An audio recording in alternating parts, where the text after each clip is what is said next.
Walking hand in hand on the ocean floor, down deep we wander.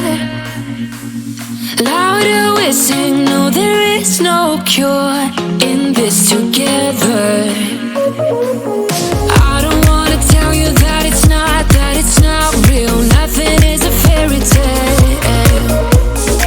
Everything about you is so unreal. It won't be pretty when it ends.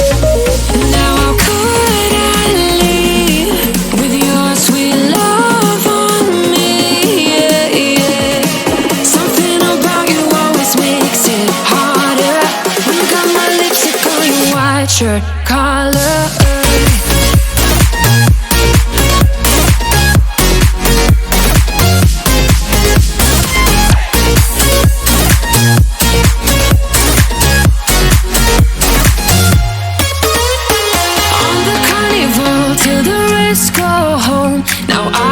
See you. Hearts and letters carved into the shore. We'll never grow old. I don't wanna tell you that it's not real. Nothing is a fairy tale. But everything about you is so unreal. It won't be pretty when it ends. Now how could I leave with your sweet love?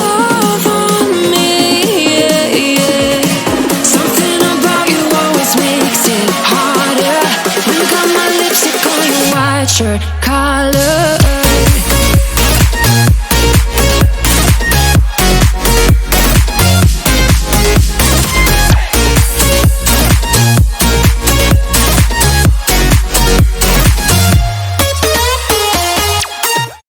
Think I'd try this a new way. I'm gonna show you the tricks that I know. I'm getting tired of talking, and I need more of a show right now. That you made your mind up, 'cause lately all it ever does is change. Feels like we're only talking, going round and around, back around. I will fight like no other every day. I won't stop like the others. I will stay. 'Cause now is the right time, and I'm feeling alright. I'm playing your game like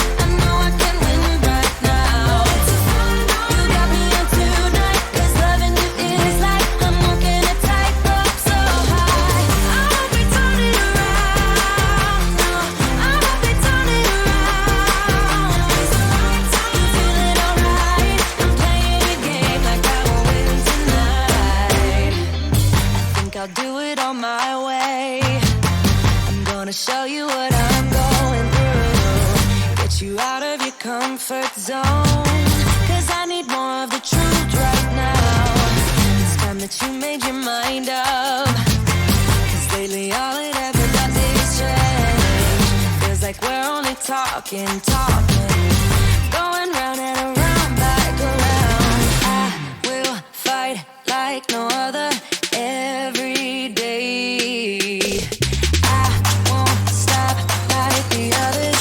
I will stay. 'Cause now is the right time, and I'm feeling alright. I'm playing your game like I know I can win right now. Yeah. So, and that's how I'm gonna kill you guys tonight. With Sirenscape? We're not even sponsored by them. Oh, hello, adventurers! Hi.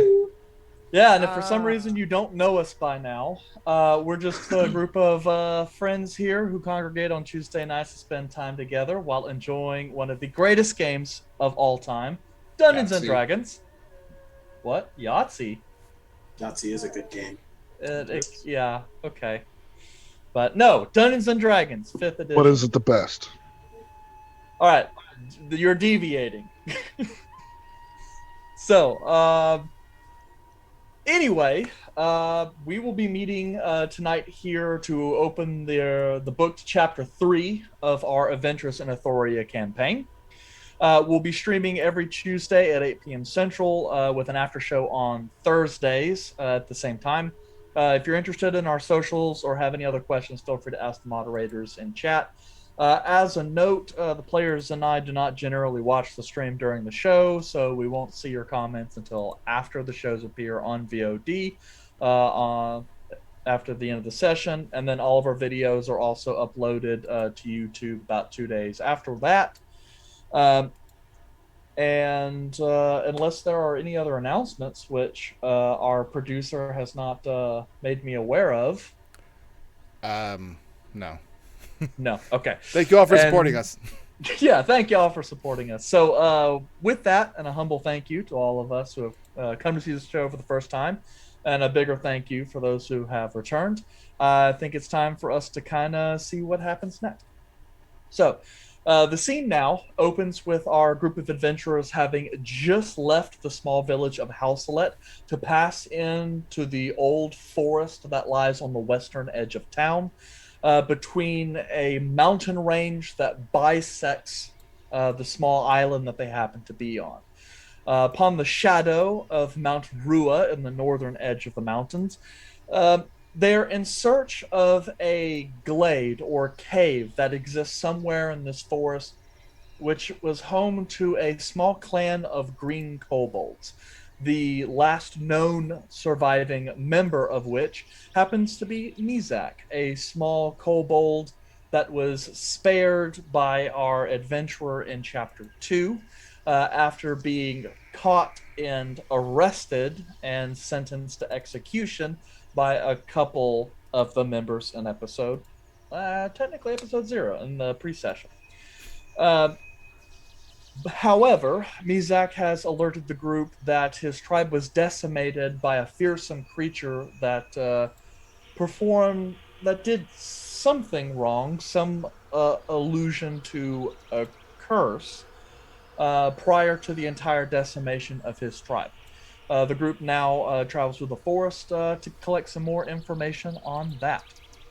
That being said, it is now, I believe, mid-morning. Who is going to be helming your group as you pass deeper into the forest? I would probably take spot on that one, because I feel like I may have a little more familiarity with the area. I'll have Mizak will probably be up front as well, and I'll be keeping an eye on Mizak to make sure he doesn't fall off a cliff. That's fair. I would assume Mizak is guiding us to whatever location they came from. So yeah. Arthur, then Mizak, who's coming up in third place? I will. All right. So we got Caleb. I'll be limping behind Caleb. All right. Gorbeck. I'll be behind them. Bullred. Gander, do you dare to be at the tail end? Or is you going to reserve that for I Izal? Will be next to Izal. In front of, or are you going to let Izal take the rear? Izal will take the back. Okay. Good. You learned from Alex in last campaign. I didn't learn from anything, so... No, of course you did. You're playing a barbarian this time. No. If you didn't learn, somebody had to. I was going to get hit no matter what. That's what that little thing was. So, Arthur, yes. As you guys are tracking westward through the forest, the ground begins to break up and ascend, becoming much more rocky and difficult to traverse. As paths begin to pick up like game trails in the forest, quickly branching and spidering out and then disappearing altogether, you occasionally draw from Mizak in order to have him direct you through the forest a little bit. I'm going to need you to roll me a survival check, but take that at advantage since you've got a guide with you, albeit one of dubious skill. Let's go.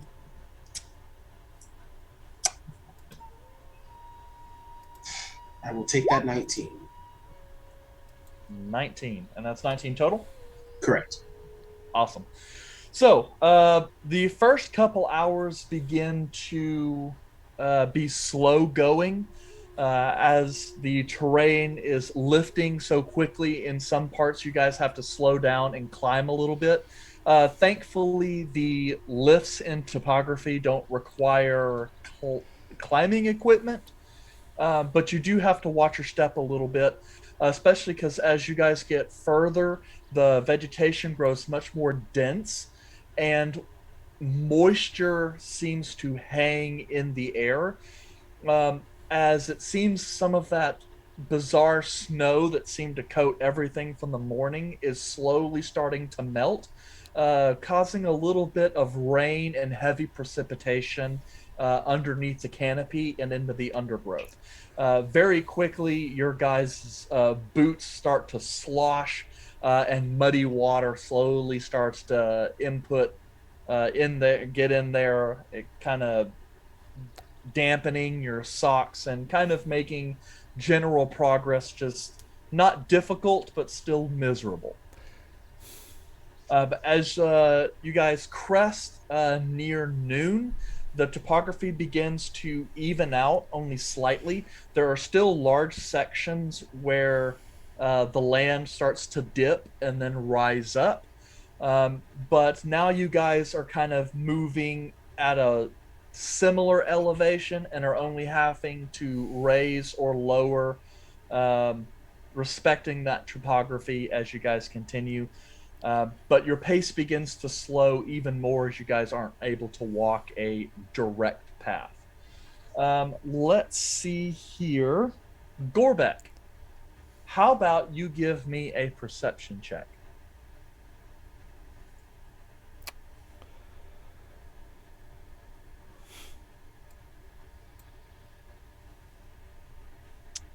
That would be a 12. 12. It's a solid number. It's about as solid as that diarrhea I had earlier. Oh my No. god. Wait, is that IRL or is we talking in game? I'm gonna leave it up to Well, your imagination. I did crap myself when I flew off I'm that just roof. gonna ignore this entirely. Distance went through your entire body. It's a 12. It's a 12. That's what he rolled. It's a 12. Making a note, Gorbeck has bad diarrhea, may attract carrion crawlers. Okay. Oh god. We leave him as bait. Rough. Yeah, and he's a goblin, so he's got natural camouflage. What does the 12 do? What does the 12 do? What does this above average roll do, Eric? Gander, would you mind rolling a d12 for me? I guess. We believe in you, Gander. It's a 6. That's a 50% right there. That's a mid-grade, middle of the pack. I feel like that's just something that's gonna happen, honestly. Almost. A blue definitely. dragon appears. Okay. Surprise! We've it's a had it pinata. at level 4. Gander. Let's see. Actually, let me grab my notes right quick. Figure out what fresh hell you unleashed upon the party. I feel like this is Apologies for not retaliation. having this ready beforehand. No, I don't retaliate. It's not your Besides, if I was fault. going to retaliate against anyone, it would be Sean. He was on Adjacent with Jace last. And I gave pageant answers. I did not go. Your pageant answers were noted. They were pretty good. They Did were not pretty make. good. The rule of it I being did a not safe make space negative. apparently was a lie. They're No, all it's great. very safe. I- I'm very proud of you. And I wore Okay. a light jacket. Gander. So it appears as though your roll did not screw everyone over. Okay. So this passage begins to go actually pretty easy. There are a few instances where you guys have to go and then backtrack a little bit. And Arthur, you get the sense that while it is Mizak is familiar with these woods, it's not as if he knows them really well. He just kind of knows more like a general direction, and seems to be that ascending the mountain is much more difficult than descending the mountain. Nonetheless, you guys make good progress, and before long, you start to come to an area where the flowerings, the variety of flora begin to change. The trees, still heavy overhead, start to lighten up a little bit, and more sun begins to poke through the canopy, and you start getting a slight breeze that makes its way through the undergrowth. And as you kind of look through, you find yourself on a rocky shelf that descends down into a deeper part of the forest. It appears this section is actually a valley between the two mountains, and you guys are kind of midway up the mountain level with the much denser foliage beneath you.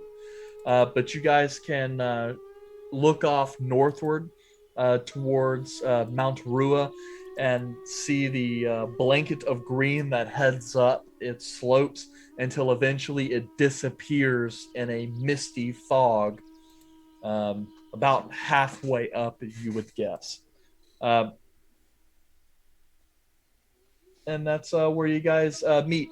As you're kind of looking around, figuring out where to go next, you see Mizak just kind of standing there, looking around, doing a 360, and Tell me staring we're at not you. lost. Mizak? And he kind of looks over to you and then looks away. Mizak.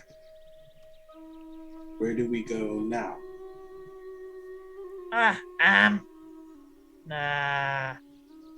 Ahead? Great. Which direction, Mizak? Forward. Up the mountain. And he just kind of looks around a little bit and just points off in a direction. No path that you can tell. It you get the sense it's a direction for a direction's sake. Arthur will kneel down to get closer to Mizak's level and will just be like, "Are you lost?"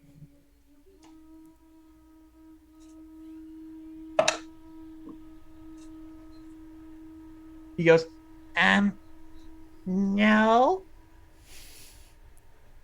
But he barely makes eye contact with you. Are you lying to me? And he kind of backs up a little bit. No. Can I tell if he's lying? Oh, he's obviously lying. It's like What a mixture. he rolled a 3 for his deception. I'm not even going to ask you to roll. So I look back towards the group. Well, our friend here does not know where we are.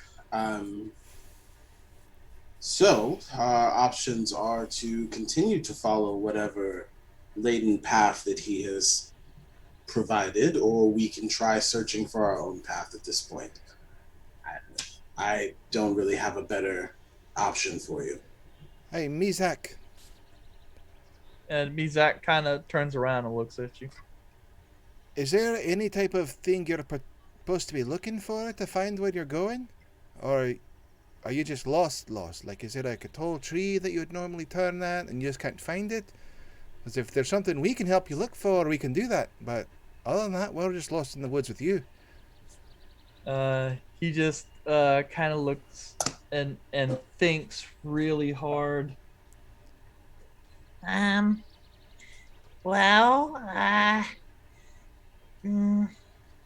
Mizak clan live in cave.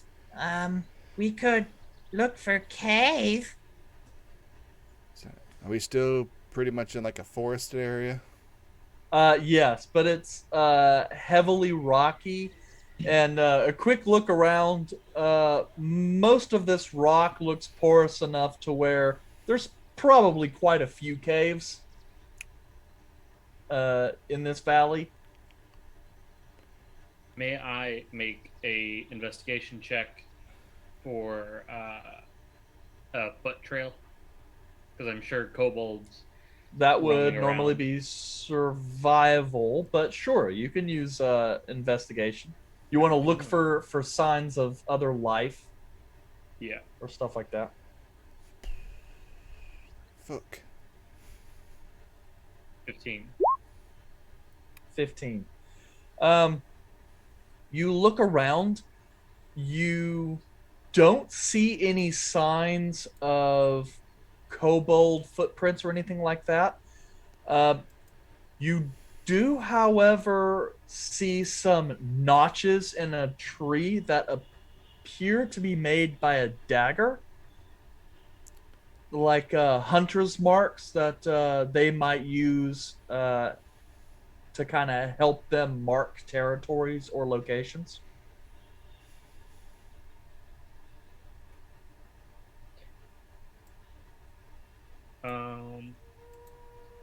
Well, that doesn't help much, and I'm stuck in a forest with no bed, and my socks are wet. Gander, calm down. No! Calm down. Gander, what's wrong? What are you looking for? What'd you find? What's wrong, Gander? Just hunter marks.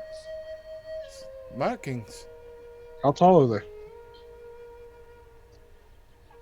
Eric, how tall are they? Did he find them like a head height or like up higher? Yeah, no, they're roughly head height. Like they're Human designed. head height or kobold head height? Yeah, but to say No, human. Okay. Okay, human. that's what I was trying to figure out. So roughly like 5 foot. Yeah. Mizak, do you remember seeing any type of markings on trees like this? Mizak kind of takes a look. It's like, Sure. But not round cave. Once you leave place and head up waterfall, some yes. So waterfall. Have we passed a waterfall? no. Okay, we're looking for a waterfall. Based on my limited knowledge of the island, would I know where any waterfalls are? Rivers and things. Do you have a nature? Yes, I do. You have nature proficiency?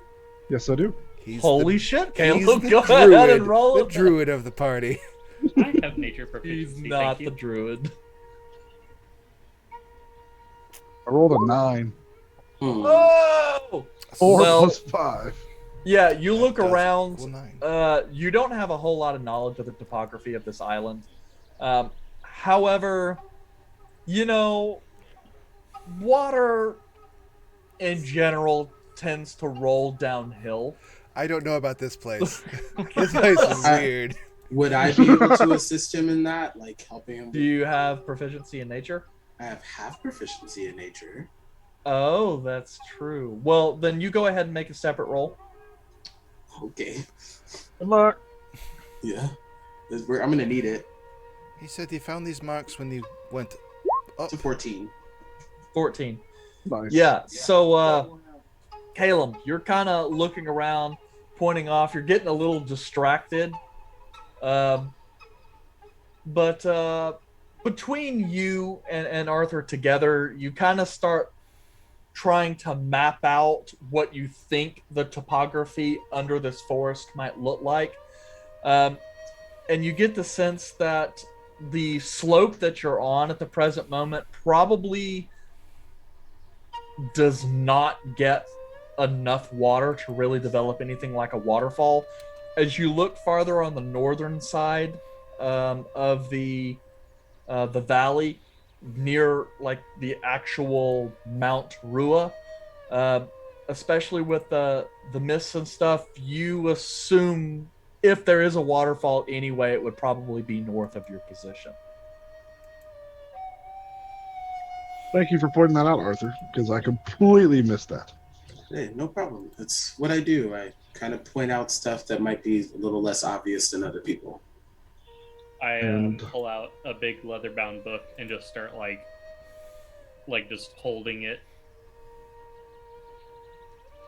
Well, Red just has his back to everyone for no reason. That doesn't surprise me at all. At all. I don't, So, he could still What be do you looking at say? his Let's own. head up there and see what we can find. probably a good idea. Mizak, since you don't really know where we're going, once we get to a place that's familiar to you, please let us know. Well, didn't Mizak say that there was no markings around the cave, but there were, once you go up the waterfall, there'll be markings. So are we already past where the waterfall is then? I thought he said after the waterfall. It was after the waterfall, and we're actually going to head towards an area that has a better chance of there being waterfalls. So this would be him descending, is my understanding. Like he would be coming down from the waterfall, and then there would be the hunter's markings. But Yeah. Oh, yeah. It's not going up but coming down. Alright, makes sense. all right, let's go. And Arthur will take off. Volred, this way. I'm gonna start walking right behind Mizak. Okay. I will just follow Izal wherever she goes. I'm following Arthur.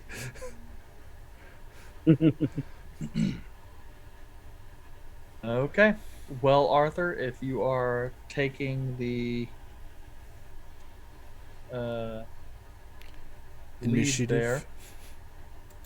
there, go ahead and roll me another survival if you don't mind.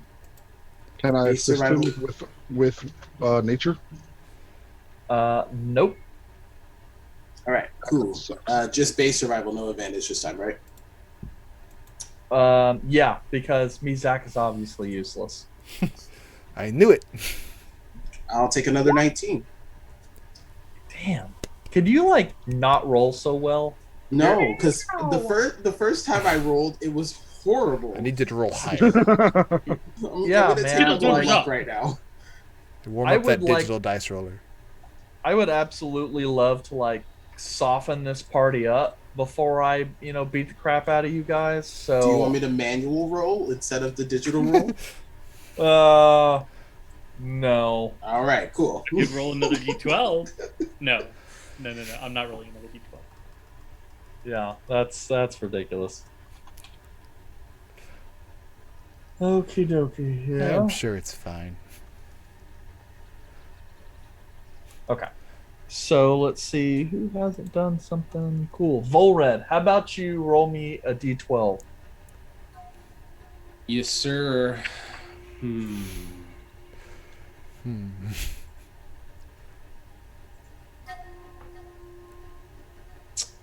That would be a 9. Alright. Okay. So, Arthur, you lead the group down and back a little bit, trying to spot a place where you might be able to descend down into the forest floor and then begin making your way up and around on the north side of the valley. You're able to do so. There are a couple spots where you guys have to leapfrog over some tributaries that begin to emerge. As once you get down to the base of this valley, it appears quite sodden, with a variety of water that seems to be coming down from the northern face of the mountain, or the northern side of this valley. And so it makes it a little difficult to traverse, but you guys eventually make your way back up to the northern side and begin heading west. Though you begin to notice that the topography begins to shift a little bit as the forest that lies below you seems to sink down, as if much of this topography kind of goes and then actually begins to dip down as it approaches the foot of the mountain. And still, some of the trees, though the topography seems to dip, the trees seem to grow taller and fuller and more lush. And there's a point where you guys actually have to stop because the terrain becomes too rugged and slick, as small tributaries like miniature waterfalls and runoffs and sheds begin to appear in the mountain, making forward progress far too dangerous without some kind of climbing equipment, which your team does not possess. The gentleman at the store did mention that there was climbing equipment. That's true, he did. Eh. Oh, Leoveld. Always trying to be helpful. I have climbing equipment. What? Do you have climbing equipment? I just looked and I don't know. I do. Got an axe and a rope. It's great, Gandor, but your climbing equipment is not going to facilitate all of this. So we need to find another way around. I'm sure we could probably make do, but it may cost us a little time.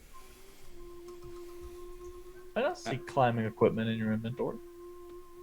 Don't see the 10 pittons. I mean, yes, I guess you could jury rig something, but it's not. Climbing equipment comes with more than that. But yes, you could jury rig something with that, with pitons and rope. Python. I have rope. Pittons? It's a piton. Python. I have rope. All right, note to self. Alex is mispronouncing words. That's just about the emphasis. I already told you. Well, me being in the front, is there a way that I can like try to find a way to navigate around this area? Or what's stopping us from going around? Well, that's what I'm trying to find a safe passage around versus just trying to like randomly. Right. The problem is the part that you guys are at right now, the rock is slick with all the moisture. And it doesn't have a very wide parts. Apparently this place gets a lot of moisture, so like it's water eroded. And so without climbing equipment, you'd almost kind of have to free climb it. But you guys are currently up over, I would say 70, 80 feet over the canopy below. Which we can make it. So that would definitely be a lethal fall. We can totally make it. Yeah. One of us could probably make it. Maybe when Arthur's that 20th level monk, he'll just be like, I am a golden god. But I'm not. I'm level 1. We're 19 levels off from that time frame, so I'm not going to attempt that. If we ever get there. Well, yes. Plus, with the Gygax fall rules, I mean, it doesn't take very much fall for that to be lethal, even for a high level character. Not going to do that at all. Is there how many hit points you got? Is there any other sign that people have been in this general area? And where you're at, no, you see no sign. We don't have to climb a waterfall, do we? We need to go. I'm gonna ask our friend. Do you normally have to climb through this to get back to your cave, or are we going the wrong direction?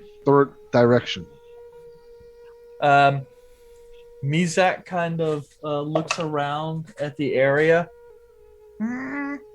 No. We usually go down from there. Cave should be there at bottom. And he kind of points to the section where the topography kind of dips down, but the trees grow really large. Okay. So looks to be maybe like a quarter or half mile or something like that west of you guys. But it's interesting. Calum, roll me an Arcana check right quick. Magic waterfall flows up. No. That would be a 10. Okay. You go through and it's kind of bizarre. As you guys are kind of approaching this and you're just kind of taking a moment, there's a bit of a breeze that kind of comes through the southern area of the valley, and it feels a little electric on your lips. You're not entirely sure what manner of magic might pervade this place, but you get the sense that this place is imbued with some kind of magic, and it must be powerful enough for you to feel it, even with that roll.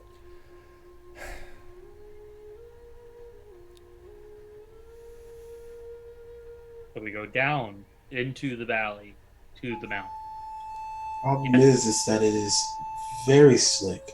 Us traveling down means that we need to go back to where it's not so moisture-ridden. I'm gonna go up to Gander. Push him. Yeah.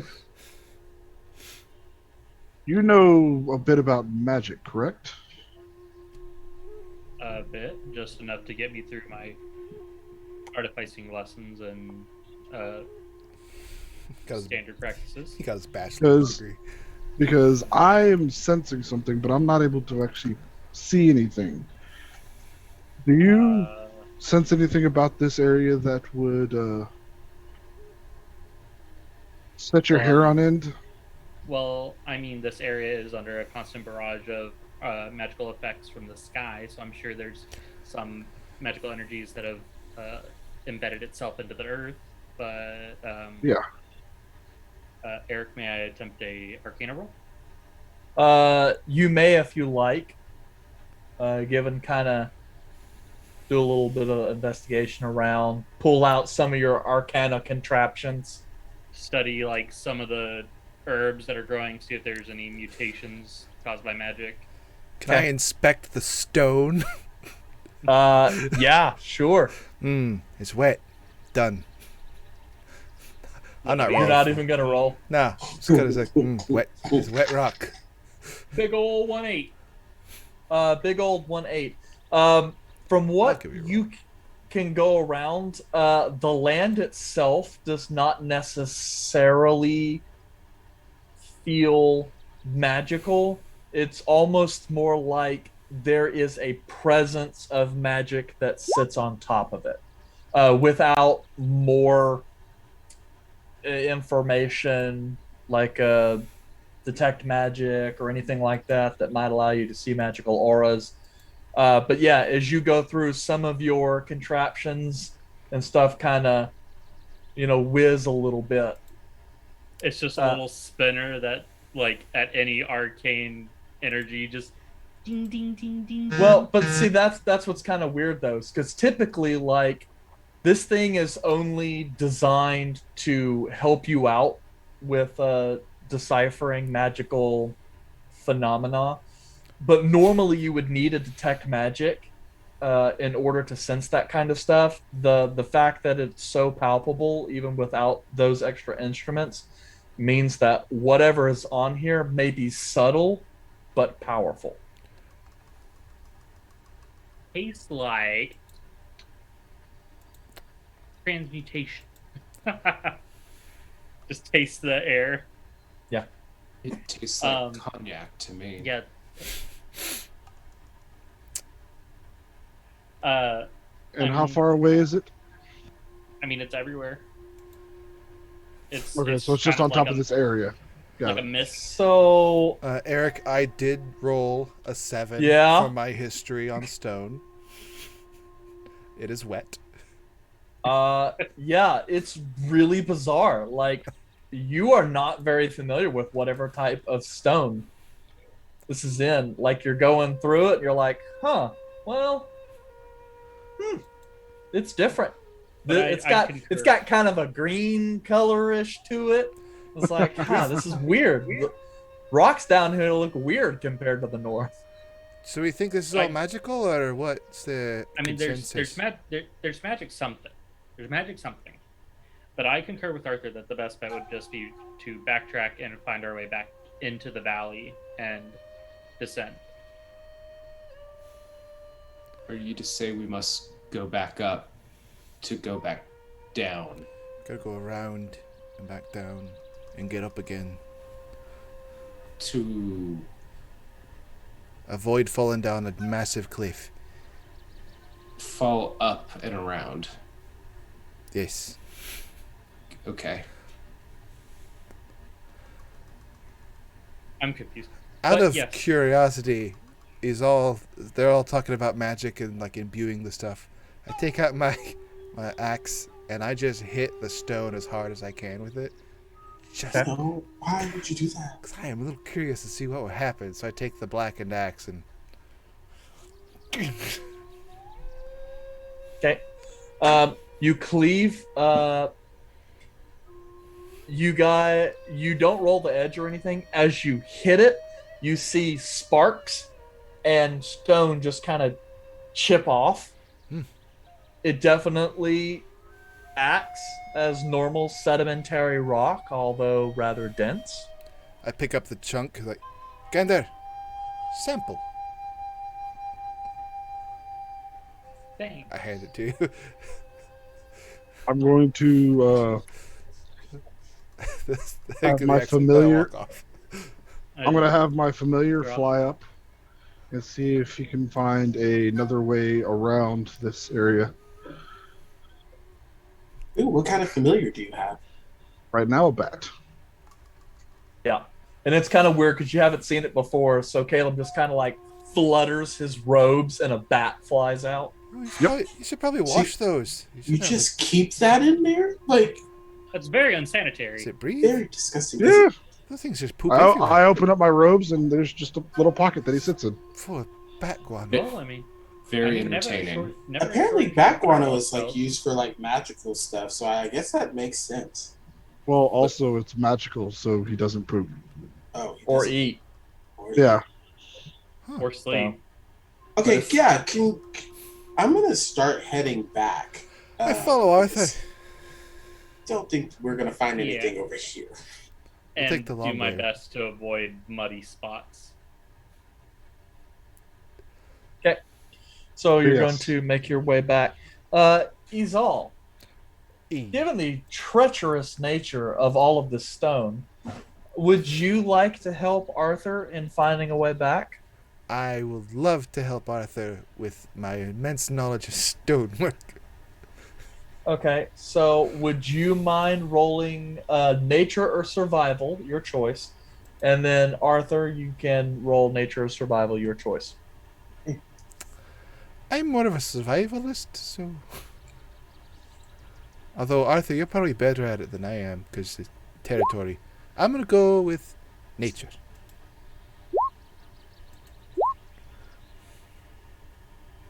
Hey! You didn't suck! Woo, 16! I got a This 15 on time my it's survival. mine. Yeah, 15 on my survival. I know a lot about rocks. Sometimes.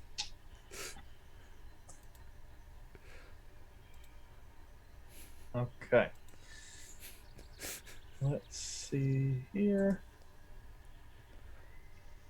I cast Wish. I think other than the You don't one have shot, that's my first Don't roll. have wish. That's my first roll higher than a 10. But I prepared it. Did you? I could write wish too. But How about this right now? If I open up your character sheet and you've got wish, then we'll see. If you don't, then all of you guys will suffer horribly. Oh no! Oh no! No! Oh, I don't agree. We're to gonna this. suffer horribly we anyways. don't need That's his fair. help with that. We could do it on our own.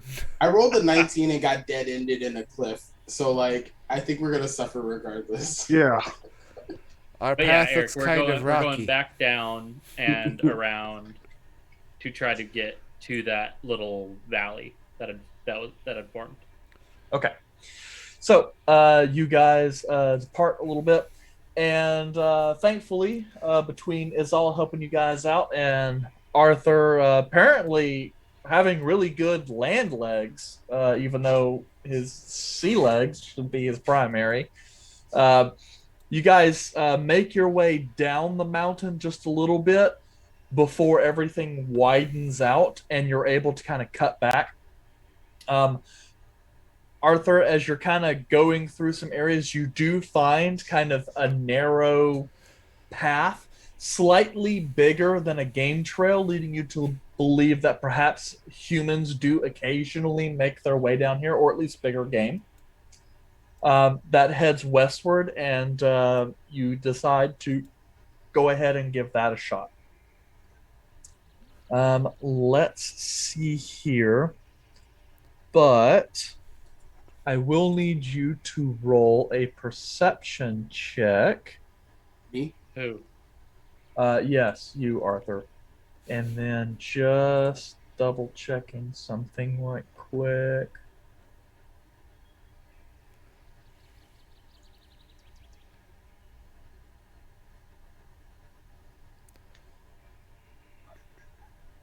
Volred, if you wouldn't mind rolling a perception check as well. So close. It's a 21. So close. Blackjack. That is not the right direction. We want a higher number. I rolled an 8. Yeah. Kind of weird. I wonder why I double rolled. That's my fault. I accidentally double clicked. Ocho. It's an 18. Hey! That's not how that works. Plus the 21, that's like what, 39? Hell yeah. Yeah. Unfortunately, Volred, you don't hear anything because the sound of breathing in your mask seems to just kind of echo throughout your head throughout. You're like... Maybe But- that's why he doesn't respond to most verbal communication. Yeah, here. Maybe. He's deaf. Arthur, That's canon. as you're leading the party westward along this path, you round the corner and spot what looks to be a makeshift wooden bridge that spans a sudden kind of washout area. From what you can tell, the bridge kind of goes off, but a key section of it appears to have collapsed. Without approaching too closely, it looks as though the gap may be 10-15 feet or so. Hard to tell exactly. But without it, you guys may have to backtrack, or it looks like you guys may have to climb down about 15-20 feet, move over, and then climb back up. How difficult You're- would the you're climb muted, be, Arthur. would you say? Arthur, you're muted. That's my bad. My dog was barking. No, the no dogs worries. in the I tavern. appreciate that. So I see a bridge, but it looks like part of it may have collapsed. It's a little further that way. Realistically, we probably could make it down into the valley. It seems probably closer to maybe 10-15 feet down. So it would just be a climb down and climb back up, or we can inspect the bridge, but I feel like that gap would be a little troublesome for some of us here. Volred kind of sweeps right in front of Gandor, gets nice and close, and says, Oh, God. "You seem to be an intelligent person. You can correct this bridge He's malfunction, correct?" He's got a personal space issue. You're fine, Gander, you're fine. He's mostly harmless. How difficult does the climb seem to be?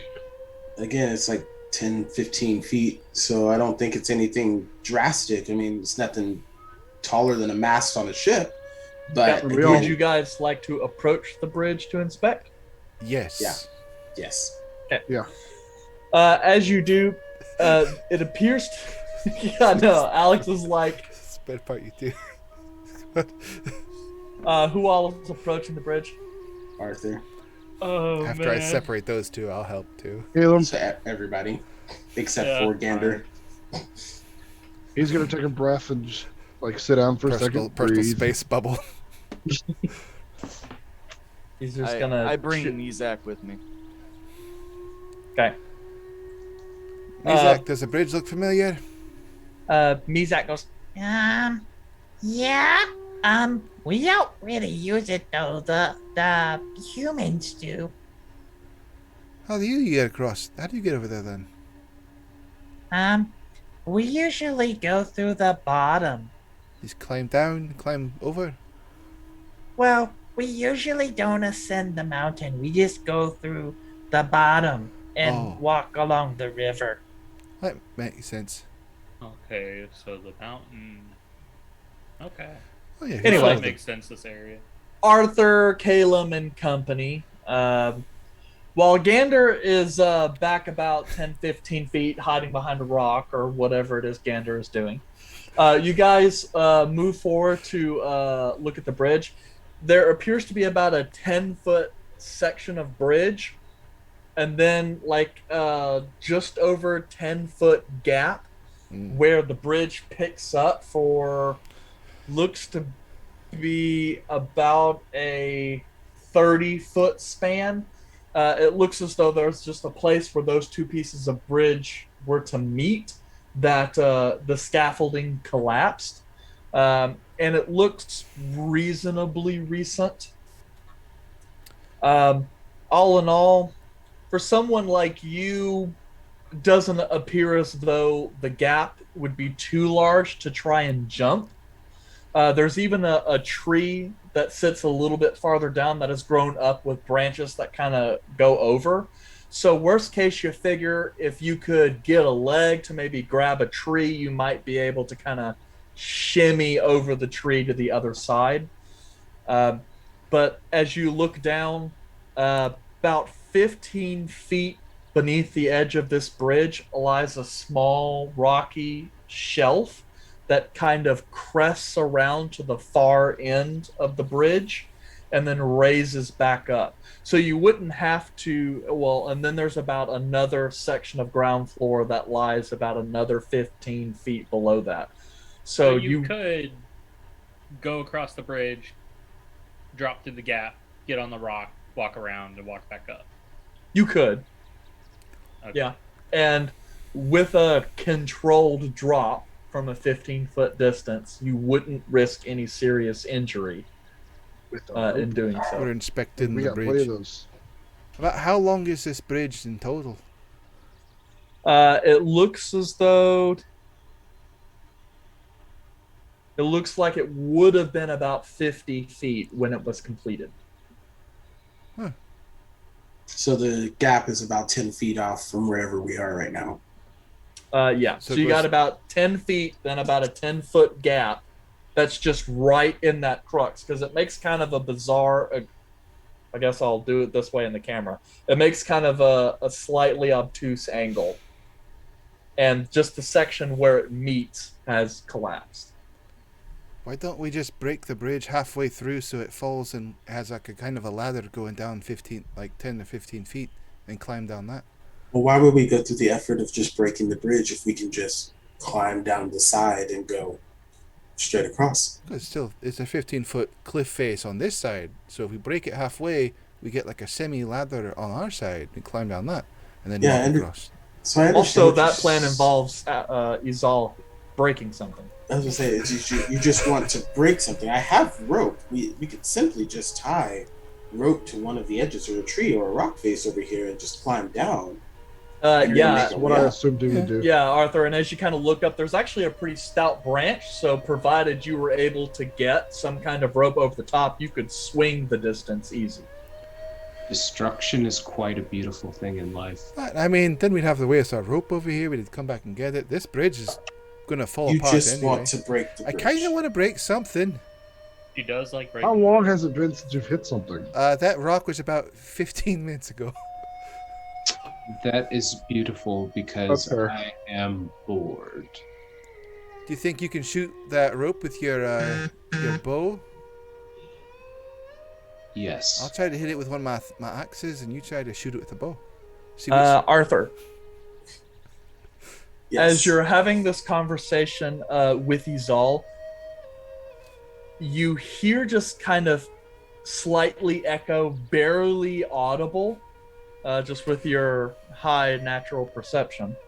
You hear kind of a slight shift of rock, and as you're kind of allowing the conversation to fade into the background a little bit and then leave a little more, you hear a sound like a scuffling, and they go. How far away is the sound? You hear it echoing a little bit behind you, and maybe up above. Yeah, but how far? Like in the general direction? Am I able to discern? It doesn't appear far off. It appear and not immediate proximity. So close enough to where it could be a danger to you, but not so close that it might be attacking you in 2 seconds. Okay, so rough estimate, like 60 feet to 100 feet? It's hard to tell with the echo, and you're not actively searching. It's just something you hear. Okay. Now, if you would like to do some active searching.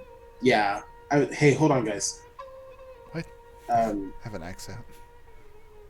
I'll start trying to look for it. Okay, go ahead and roll me an actual perception check if you like. Okay. How sturdy? It's my first bad roll. Go ahead and roll me an intelligence check with proficiency. Because I'm sure you have some kind of tools that might help, that you might have proficiency with. And then you rolled an 8 total. Yeah. The echoes are getting me, man. What was Gander doing? Gander is inspecting the integrity of the bridge, which is actually a pretty smart idea considering part of it's already collapsed. That's why I say collapse the rest of it, but whatever. Oh, he's all. What about the other hunters? They can make their own bridge. I don't care about them. Anyway, Gander, what'd you roll? Oh, intelligence? Plus proficiency. 13. Nice. You rolled an intelligence save. Well, he's proficient in it. He said proficient in the save, so it's the easiest way to do it. Just roll the save. Oh, okay. It's hard to tell exactly. The timbers appear moss-ridden, but a quick kind of prod of your foot. I mean, it's hard to tell exactly because you're kind of keeping your distance. Body. Well, I'm saying you were back before, so are you just trying to get a cursory glance at it, or are you trying to move forward and then accurately see how much weight it can hold before it creaks too much? Like, nope. I'm seeing like if it'll just snap under my tiny body. Okay, so you're gonna approach the bridge. I'm talking with Volred's like, if we take these ropes out, we could just demolish like half of it. Be like, we have our own ladder. And I see Gandor walking over there. What are you doing? Gander, as you go and place your foot on the bridge, you do hear a little bit of creaking, and there's a slight amount of flex. But you trust it enough to kind of move forward where the height is still relatively small, and you kind of bounce up just a little bit, and the bridge seems to hold. You kind of get down a little bit and look at some of the scaffolding beneath here. You assume that perhaps since this section is a bit of a wash, the primary part that collapsed is in the center of that wash. So you just assumed that over time it was just exposed to constant water until it eventually failed, where the opposite sides of this bridge that maintained a much drier position may manage to continue. But Arthur, as you glance around, there's a sight you don't quite expect. You look up and you catch a small shape up on a ledge of rock about 12 feet above you and about 20 feet back. It at first appears to be a really large chicken, and then for a brief moment it's like, wow, that chicken appears diseased. And then the chicken catches notice of you, and you just hear it go, and then just kind of look as though it wants to launch itself off the cliff face towards you. I'm going to need everyone to roll initiative. But I'm afraid. First off, that is a great, thought pattern.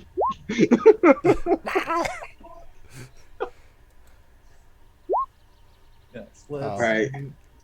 Your boy is not doing well. I did all that good. I had all that good navigation.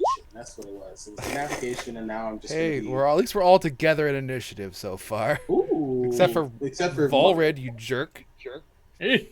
Love a good Volred moment though. I will do All my rolls have been I will do crazy it bad. all. We are literally all together except for Volred. Hey, the chat has their guess, and I have my guess about this too. And if y'all remember, I sent y'all against the same damn thing at level 1. So I was like, I don't blame him. Oh, Arthur, did you legitimately get to put in your... Whoa. Let me switch the map so we can take a gander. Oh gosh. What? A gander? Again, We there. were waiting for that to happen. Yeah, I can input my own into the turn tracker. That's interesting because you guys weren't able to do that before. Well- I'm not sure what I did differently. Normally, you can only do it whenever you have your token selected. There we are. I see us now. Boy, howdy. Yep. Running with the nautical. Oh, this is that bridge. Yep. Fuck. Yep. Okay. So, was everyone else putting in their initiatives? Let me do it. I haven't done mine yet. Damn. Yeah, I'm thinking about next time. I played around with the D&D Beyond encounter thing today, and I liked it quite a little bit, other than the fact that it doesn't pull in your guys' hit points and stuff, but... There is if you link your D&D Beyond and your Roll20 with, I think, the Beyond 20, it will update your icon. Because we were using it on Sunday and it was updating my HP. Oh, yes, it will, but it me. won't bring in your hit points or AC or anything like that, though. That's manual. Yeah, that sucks. But you know what? I end up having to ask you guys for that crap anyway, so I guess it doesn't really matter. So for red, it's health. Blue, it's yeah, you guys can track perception. that health individually because I haven't set that stuff up yet. Okay. So just track your stuff yourself. All right, sounds good. And just let me know if I kill you, I guess. I'm immortal Have then. fun. I don't Alright. see a deranged chicken on the map, so I'm a little confused. That's just the goblin. Oh, there's Gordbeck. He's right there with us. Ah, you guys not see him. I see. I see him, but What do you... I mean, I'm looking at the map and I'm trying It's to let... blending in. It's really. Is it really close blended. to us? Yes. There he is. All Yeah. right, let me zoom in a little. Oh, Okay, do you guys, okay. that's Say, the like, chicken. what? do you see his aura? No, No. I don't see the Okay. aura. Is it this So thing? that's... What That's the aura, thing. Eric? No, remember enemies, I always put a red circle around, that way they're super easy to see. Is this it right here? Yes. Yeah, I don't see no damn aura. Yeah, okay, there we go. Yeah, neither do I. That looks like a Can rock. you guys see it There we go. now? Okay, there we go. Yes. Yep, there it is. Woo! Okay, there we go. I do that to make it easier to spot enemies on the map. But yes, you have this weird evil diseased chicken that's trying to attack you. Calum, I don't see your initiative. Izal, I don't see your initiative. I put mine in. Make sure you hit enter after putting in the number, or else it won't save. There you If go. both of y'all are entering it at the same time, it's going to erase the other one. Caleb? Bringing up the rear. Gorbeck, nice job Working on a on it. Give me a second. 16. All right. Oh, someone already updated it. I got you, bro. Yep. All right, sending. Thank you, Red. Okay, Volred, it appears you are at the top of the initiative. You glance up after hearing the sound of this crazy chicken and see this small, though larger than an average chicken What would you like to do? Volred's immediate reaction is, it looks like dinner has arrived, and proceeds to pull out his bow. But before firing, since he does have people in the way, does decide to move over just one spot. Okay. With this terrain, would this give a straight shot? It would, since the Cockatrice. Sorry, I wouldn't said it. Oh well, you guys You're know right. it was. You're right. What is up on an elevation, and it's getting ready to launch itself off the edge. So yes, it's got no cover. Am Okay. I able to do Bardic Inspiration before we start? Before, no, but you can certainly try and do so on your turn. Which is next up. Certainly try. That's true. You're on deck. I forgot to mention that. Thanks for calling it out. Yeah, those are on your bonus action. All right, so I'm gonna go ahead and take out my short bow and roll a 7. To hit? Yeah, is that +5, or does that give me? Let's see. It already added the +5. Oh, okay, gotcha. Did you say, was that a hit? 7 is a miss. Dang. With my bonus action, am I able to try again? No. No. Okay. Well. But you do still have a bonus, and you have more movement should you choose to use it. No, I want to stay away from that thing. That's probably a good idea. Yeah. Because you don't know what this evil disease murder chicken is. I just know it could be dinner. Even disease. You never know. It could taste good. I think we all do know. I think we do know. Yeah. So just to let you know, when I say like it's bigger than a normal chicken, I mean like it's just a little bit smaller than gander. It's a big cock. It is. It's funny because when Ari had a mouthful. He's dying right now. He did have a mouthful. The worst part is when I was putting this in the encounter builder on D&D Beyond, it has you like want to put a name in, and I almost put the name of this encounter as Cock on a Rock. Eric. It was like, you know what? No. That's the VOD name. Cock on a rock. No. So No. far, Write it down. I Write got- it down. It's the old noggin right now. But just so you know, with this group, I thought you might appreciate that. Say possibly rock hard encounter. Thank you, Volred, for letting me not be the worst one on the chat. At least we could be together. Okay. All right. So you're done, Volred? Yes. Cool. Gorbeck, you are up. What would you like to do? How tall are these little mountain thingies here? The lifts on these plateaus are about 15 feet. Okay. I will. I'm gonna. This effing chicken! And then I'm gonna pick up a rock. Yeah. And I'm gonna throw it at him. Okay. Go ahead and roll to attack. I like the way this guy thinks. I think a rock will use your strength modifier. So. It's Not good. I don't want to use a. No, I don't want to do that. Perhaps a weapon? I don't want to do that either.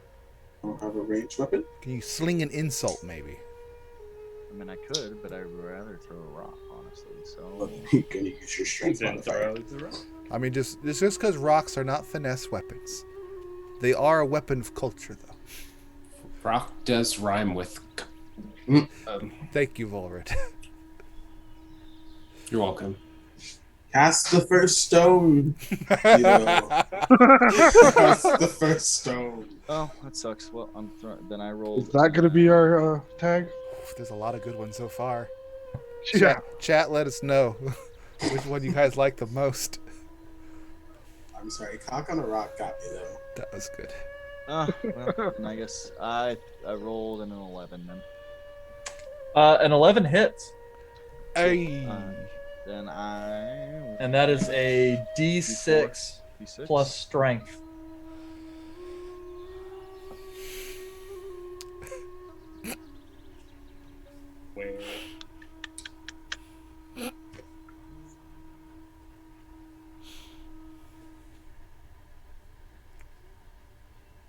never know what I'm gonna do.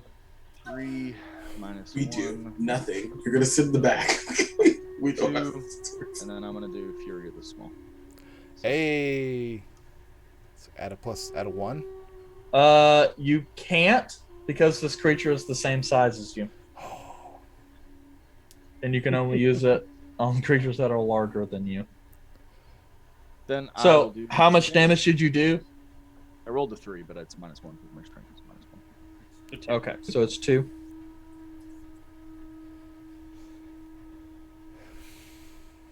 Okay. And as my bonus action, I'm going to Bardic Inspiration, and I will pull out Milton, and I will blow him loud.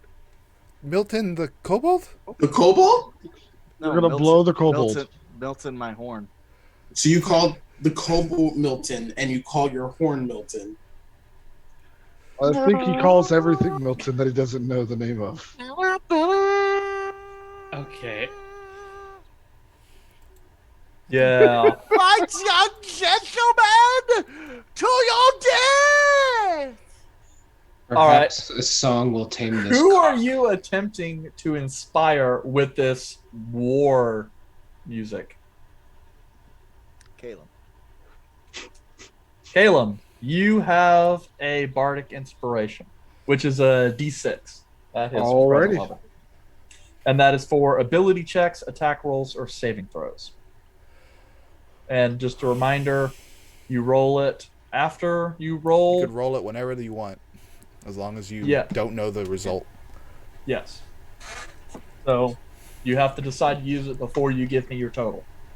Sounds good. Okay. I'm You not still have movement, Gorbek. Did you want to do something there? I'm just gonna stay behind Caleb. Just like, Use him. I'm gonna pick up a rock and stand behind Caleb. Way to beat your cock. Okay. So next up is the Cockatrice. I feel safe all the way back here. Yes. They'll never get to me.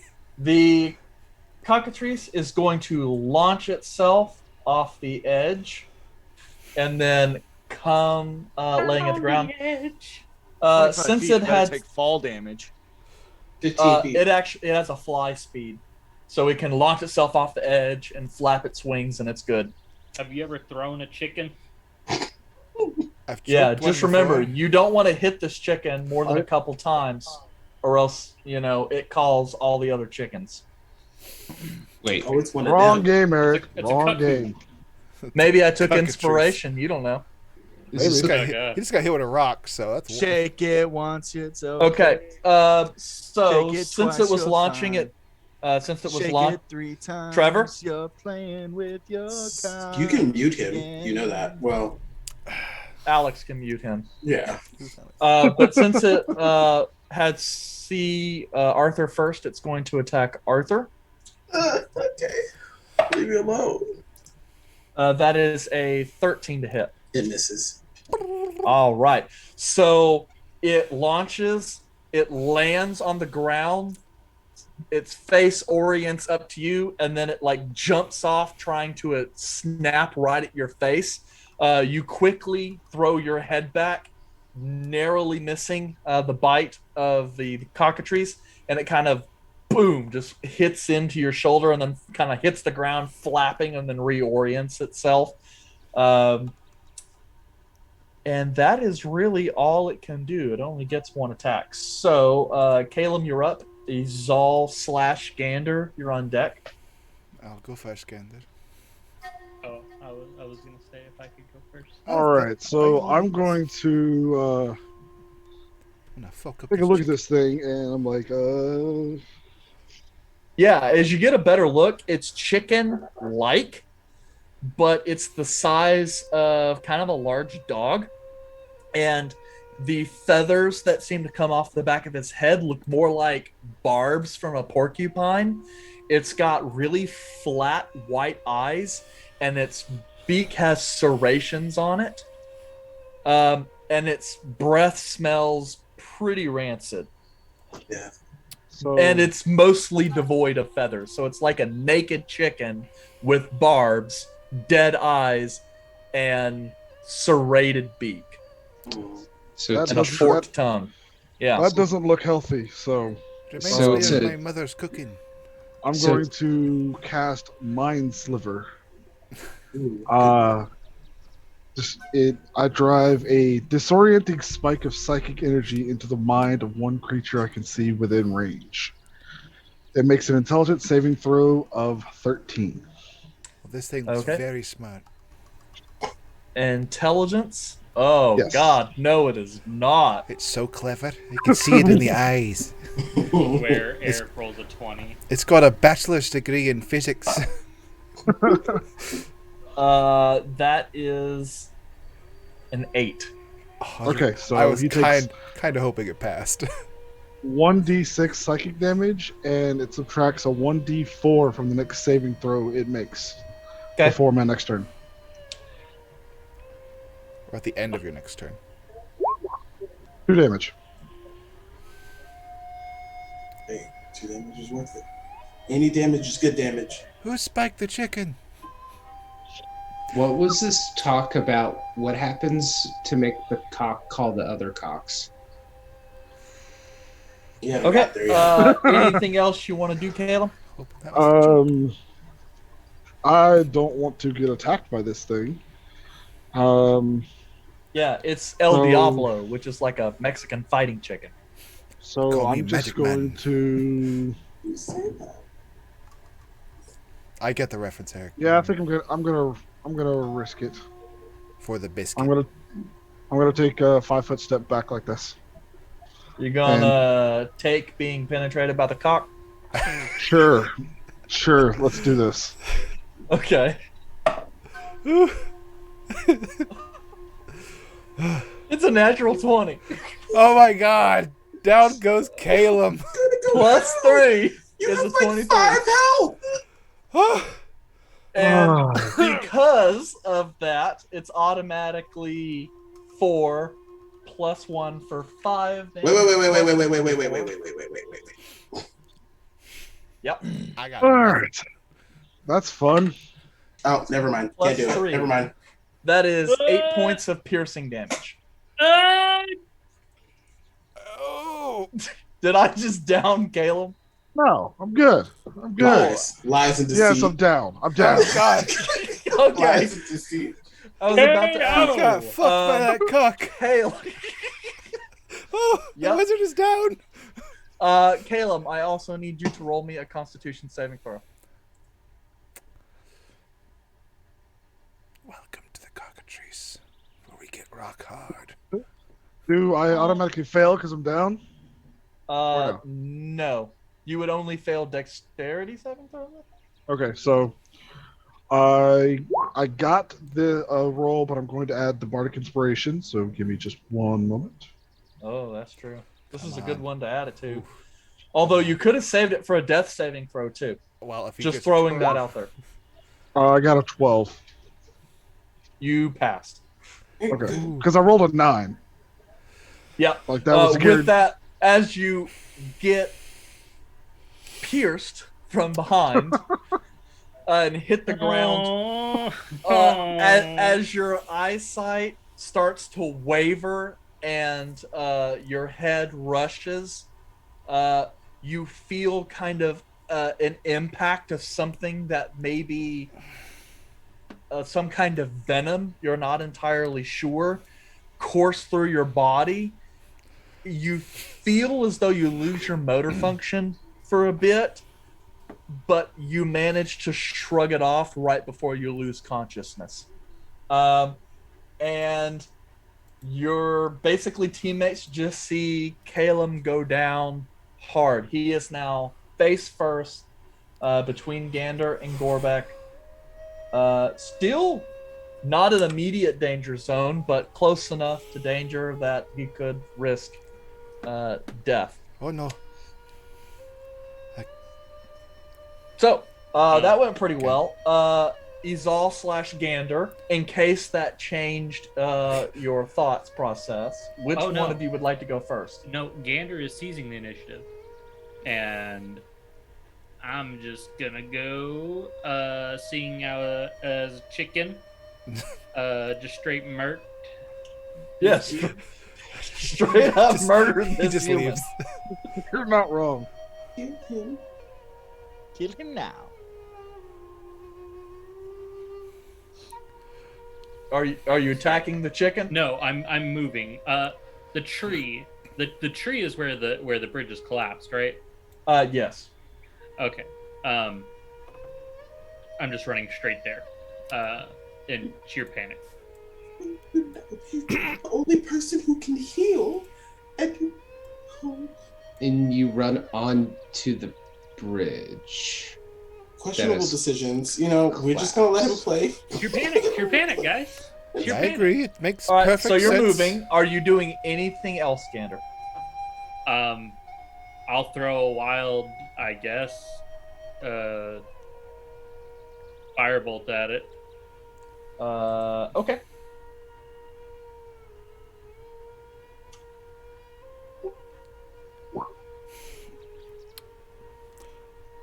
How do you crit the damn thing, you bastard? Fuck it. That's a Yeah, you minimum guys- of 10 damage, you bastard. Yeah, I can't see your guys' roll because we're not. Oh, coming yeah, into I gotta- roll I gotta- so I you gotta gotta crit. tell me. I got a crit.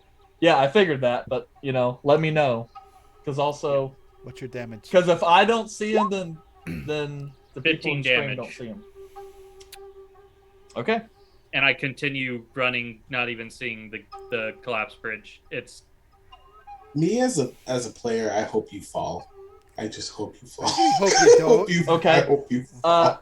As that chicken knocks down Gander, you see it looking down at Gander and Caleb, kind of Caleb. licking its lips a little bit. Caleb. You run past Arthur, just throwing a It knocked down firebolt. Caleb. Oh, yeah, sorry. Caleb. Throwing off a firebolt. Arthur, you feel heat rush past your thigh as this small jet of flaming light smashes into the cockatrice's main body and detonates, actually in a pretty surprising amount of force, as you see skin and bone and flesh just get roared off the side of this thing. The cockatrice just cries out in extreme pain. That hit, it hurt. And you can start to see some of the deep core muscle and rib from the cockatrice standing before you. This thing is, it's looking pretty dang hurt. So, anything else you want to do, Gander? Keep moving on the bridge. So you've hit the edge of the bridge, and there's the gap. Do you want to attempt to leap the gap? Yes. Okay, so go ahead and roll me an athletics check.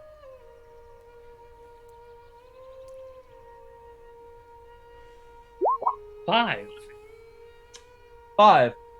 You leap off the edge of the bridge and fall 15 feet down into the section below.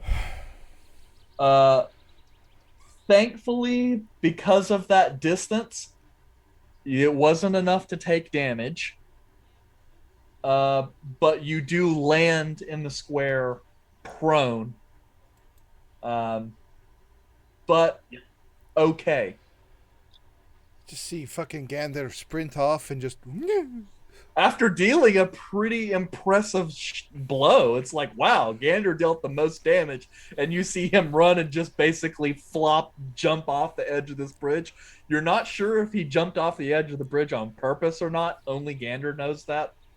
But The brain thought the bridge magically came back. He was doing, and like, thought it would be there. Calculations in his head. He's like, oh, I did it, and just slips.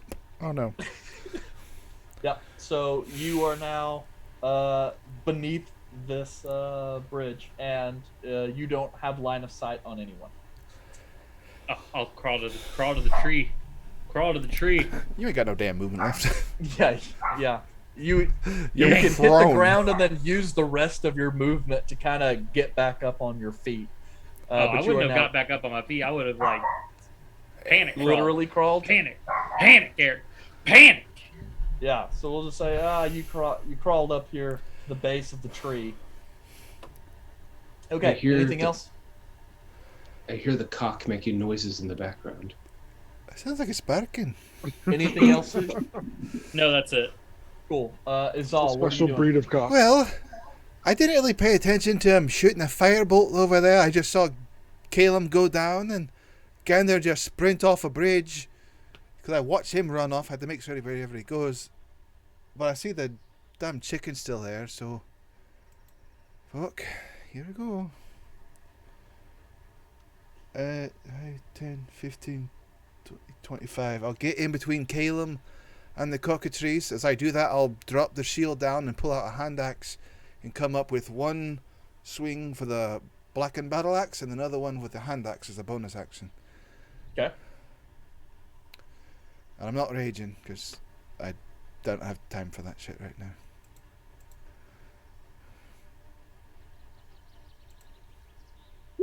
Uh, 15 to hit. 15 is a hit. That does 4 points of damage because I'm not raging. Okay.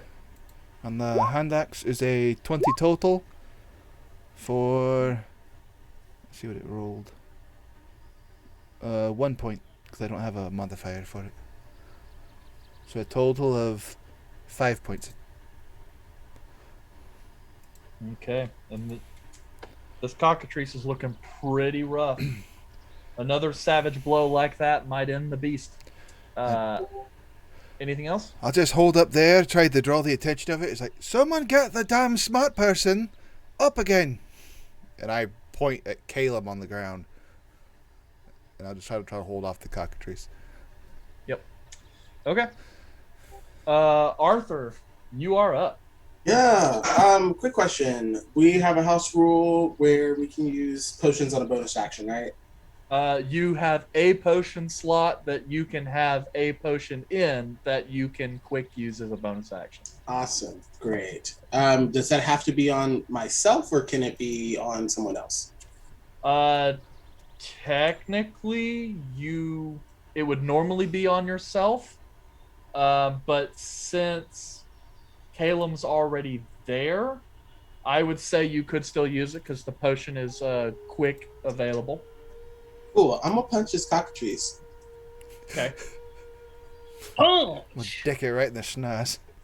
I'm gonna try. I have not been successful with punching things recently. We believe. 17. That is a hit. And 7 points of damage. Nice. How do you want to do this? I just want to deck it.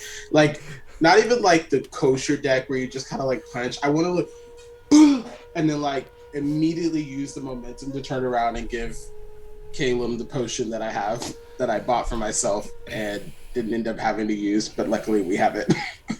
Yeah. Arthur, be careful putting your hand on a cock so large.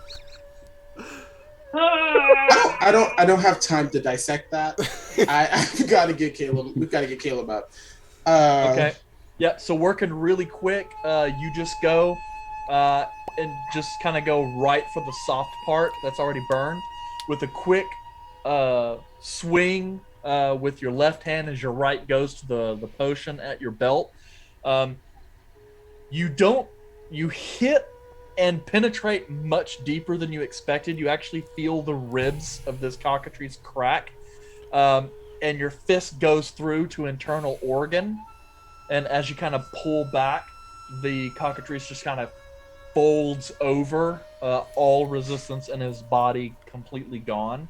You don't even see it hit the ground as you've pivoted over to Caleb so quickly, basically grabbing his hair, yanking his head back, and then shoving this bottle in his throat. Don't lose your head, Cletus. I didn't know one could fist a cock. Oh.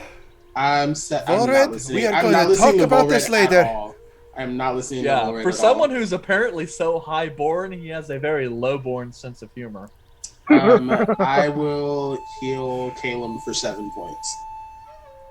Hey, I'm almost max. Caleb, Yeah, that's true. You come to consciousness as the familiar taste of almonds and sugar kind of fill your mouth, and a similar warmth kind of spread throughout.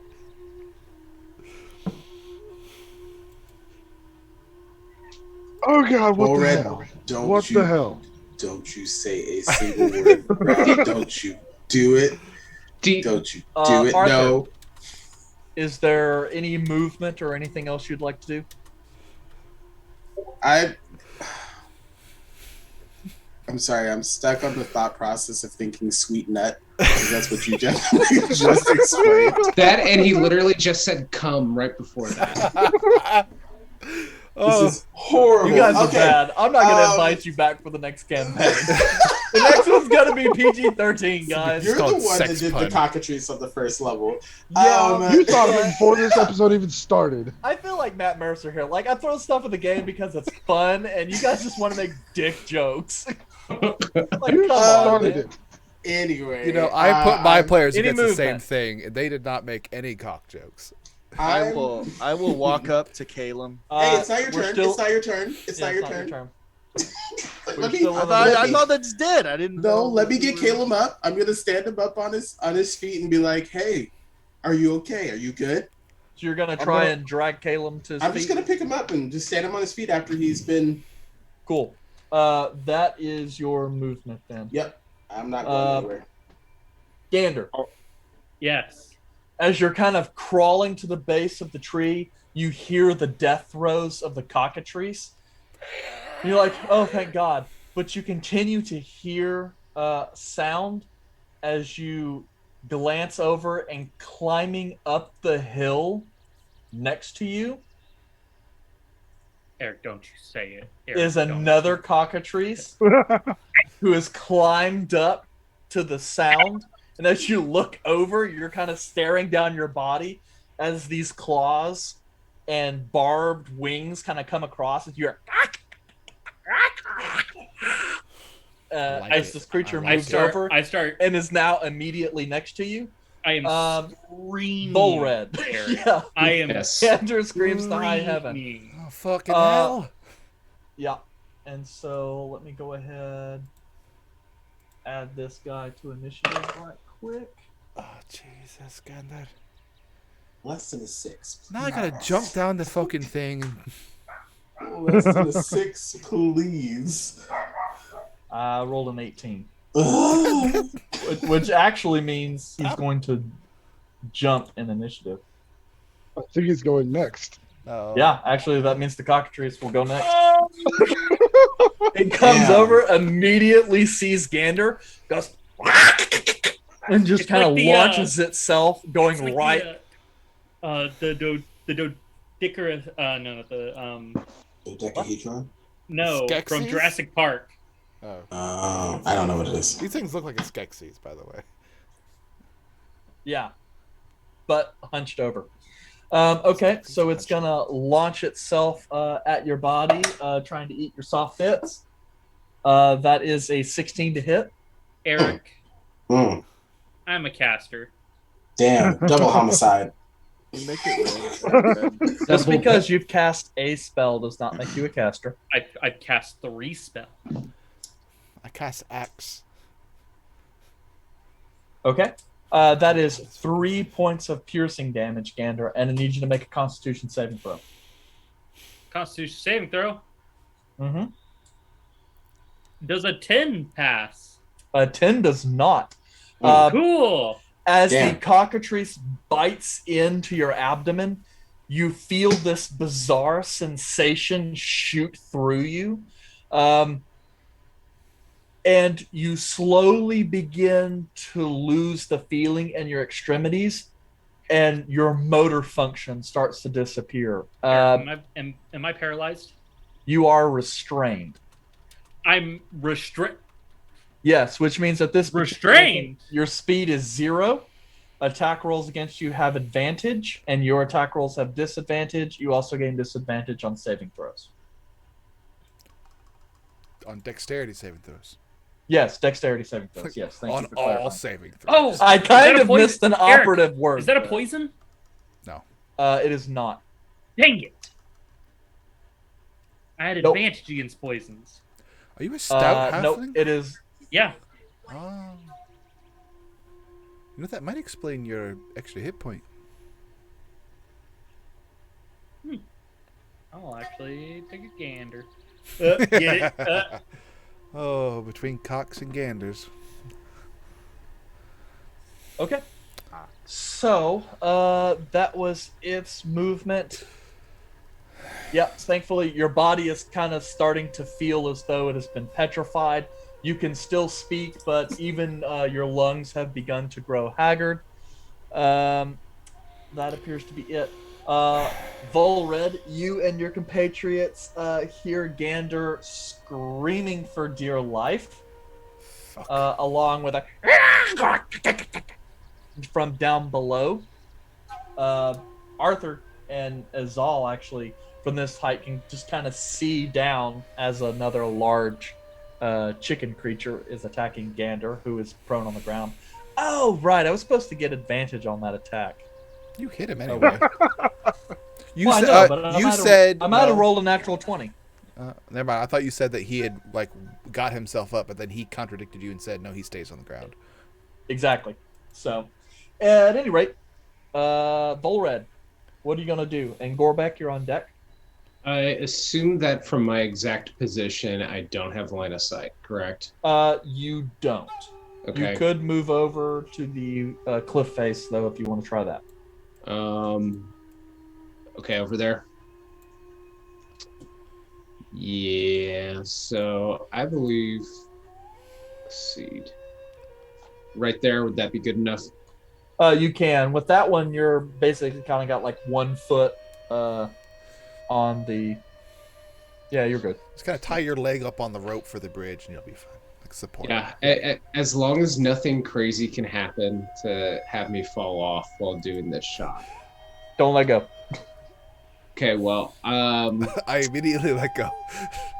Yeah, I am gonna go ahead and do a short bow attack, which roll 11. 11 hits. Okay, perfect. So that is 9 piercing damage, and Gandor is within, so I get the 2 extra for the sneak attack damage. Yes, because he does still technically threaten the square. Okay, and Volred just, after making that shot, more or less just kind of stares awkwardly and doesn't really say anything this time, except he just kind of like holds his bow out. So how much damage did you do 11. for the snake? It was 11. Yes, that was 9 plus 2. Sorry, 11. Eric, can you put an aura around whatever's in the fucking tree? Because we can't see it. Yes, please. Yeah. It is Sorry, camouflaged as fuck. I forgot to update it for this one. I forget because... Just shoot Gander. He'll that way you know where it's at. Oh, there he is. Yeah, it's just because since Roll20 adjusted their things, like, I have to jump into an extra sub-menu in order to set this crap up, and it's bullshit. Roll20 if you want us to stop making fun of you, sponsors. Yeah, you could totally give that a shot. But Volred, you managed to launch an arrow. It pierces part of the breast, and you see part of its leg buckle a little bit. That was a pretty serious blow. It might not be fatal in its own sense, but it's pretty well wounded. Anything else you'd like to do? No, but thank you. Cool. Gorbek? Have an intelligence of 4 or more. The cockatrice? What? Who knows? 4 or less. I can't tell you that. What are you doing? Okay. I'm gonna run up here. And right there. And I'm gonna look at Volred and say, I'm bad at making cock jokes. It's just really hard. Volred just has his bow. He's still just holding it out, but like not moving it for some reason. And then I'm gonna cast hideous laughter on the cock. Okay, so let's see here. Hideous laughter. Time to see if this cock has a funny bone. I don't know. Volred may have just broke it. I just like seeing Ari just face palm and just die every time someone says something. Stop. Broken cock is a worry. You point at the cockatrice, say your bad joke. The cockatrice does not appear to recognize your speech. Okay. It most certainly appears to have an intelligence of 4 or less. Dude, it's a dumb chicken. It is a dumb chicken. Well, it is what it is. Anything else you'd like to do? Then I'm going to come stand behind Volred and Bardic Inspiration. Ooh, your second Bardic Inspiration. Who are you hitting with? Volred. Ooh, what are you going to do to inspire him?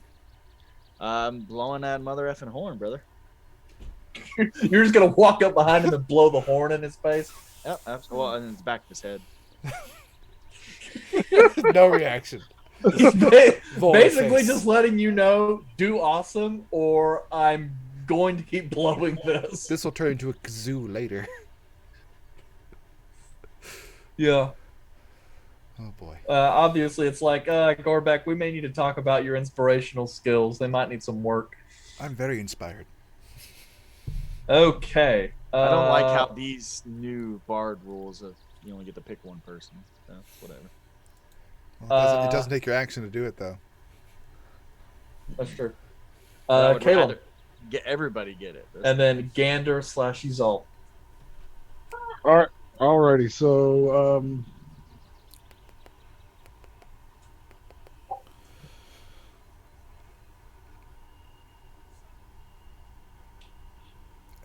can I see him now? You can. All right. Caleb is very wobbly leaning over doing that, and he almost falls over when he's going to the edge of the bridge. You still got a pain in your lower back. So I'm going to hold on to Arthur, and I'm going to cast another Mind Spike at this one.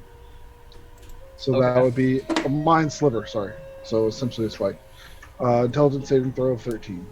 Just smaller. 18 minus 4 is 14. Alrighty, so it's nothing. So after that, I'm like, fuck this shit, and I'm going to take another step back. I'm like, no, that's not happening. Yeah. And that ends my turn. All right. Gander / Izal, which one of you wants to go first? Izal. Fucking hell! I will bonus action rage and just leap off of this fucking cliff. Just sprinting off. Okay, go ahead and roll me in athletics or acrobatics, your choice. I am athletic as shit, and I get an advantage because I'm raging. So yeah, big fan of athletics as I broad jump the crap out of this. Yep. Bring this up. Athletics. Advantage. 19. Cool. Gander, you're kind of sitting here thinking, oh my god, I'm going to be eaten. And kind of a move that stuns most of you, Izal just runs off the edge, straight up, jumps, clears the cliff face, lands down right next to the cockatrice on her feet in a move that must be held on her knees, and just stares down this cockatrice with a level of fury that no one other than Gander has seen before. It's like, come down. I let go of the hand axe. I'm grabbing the battle axe two-handed and just coming down on the thing. Okay. All part of the motion. So, how many weapons does she have? I am a walking fucking thing. A 13 Yeah, to don't hit? ask questions you don't want to know the answer to. A 13 to hit 13 is a hit. for... I have rage damage and it's two-handed. I rolled the same number. That's bullshit. For 7 points of slashing damage. The D10 plus 5. So Okay, it's looking really hurt right now. I'm just standing there by Gander's like, do you mind not running off cliffs? That's my job. And I'm just gonna like try to slash at the cockatrice with a dagger. Okay, Disadvantage. it's true. Mm. Both from being prone and by being slightly. If he had gotten up, it wouldn't have been a disadvantage. It would have just been regular disadvantage. Oh, 12. Is that a straight? That hits. Is that a straight roll? No, that's that was disadvantage. Okay. Disadvantage. Good job. Okay. Only 3 damage.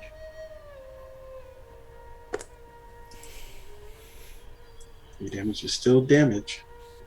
Mm-hmm. Okay, looking super duper hurt. Also, Gander, I need you to roll me another Constitution saving throw. Fight me, you big chicken. Is this a disadvantage? No. 12. Ooh. You feel that venom or whatever force is causing you to lose pulse through your body a little bit more. Here you feel it in your lungs and at the back of your head. You just continue to breathe deeply, and then slowly you start to feel prickly sensation at your extremities, and then it turns to a burning sensation. Ooh, the needles. Yep.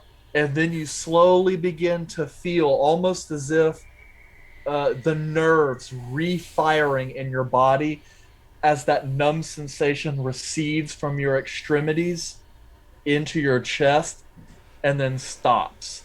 You feel a little loosey-goosey, but you are no longer restrained.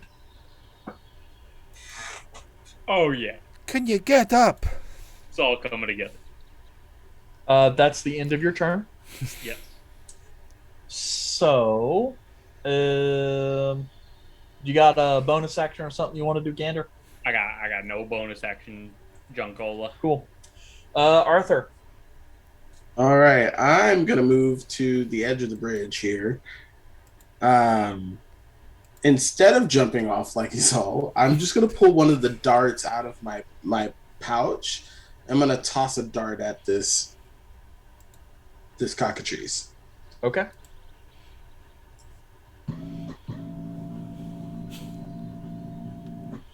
$15. 15 is a hit. And I'm gonna hit it for 7 damage. How do you want to do this? Nice hit. I'm just for Zulu. I just toss a dart off the edge of the bridge and pin it right in between its eyes, and then just have it fall down on it. Yep.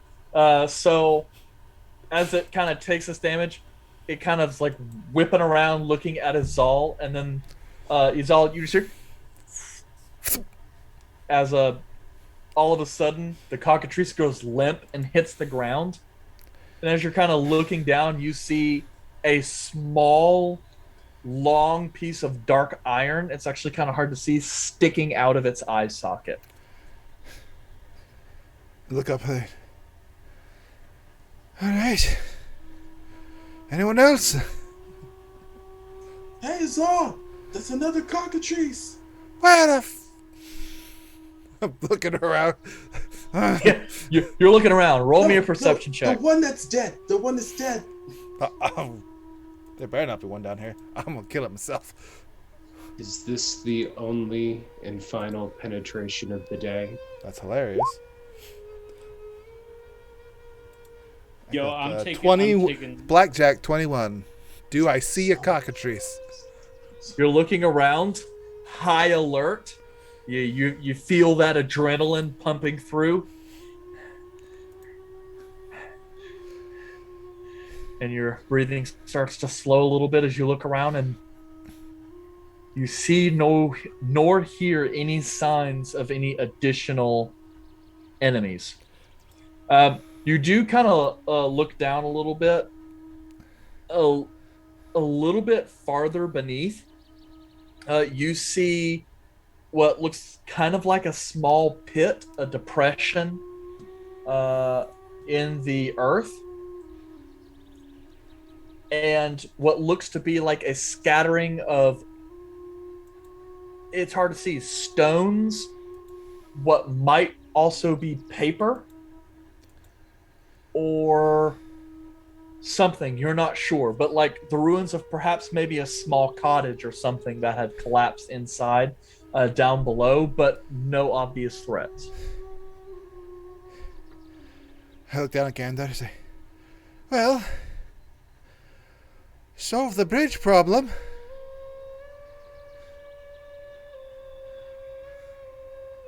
He's all, I want to go home. It's a long I don't fucking, like it here it's a long anymore. boat ride. Get your ass up. I just wave everyone like, we're clear. Is he alright down there? For now. Now let's switch back to the battle map when I bring in 4 more Cockatrice. I'm just gonna like He lay looks there like I and just, felt. like shaking, A half holding the dozen dagger. cocks.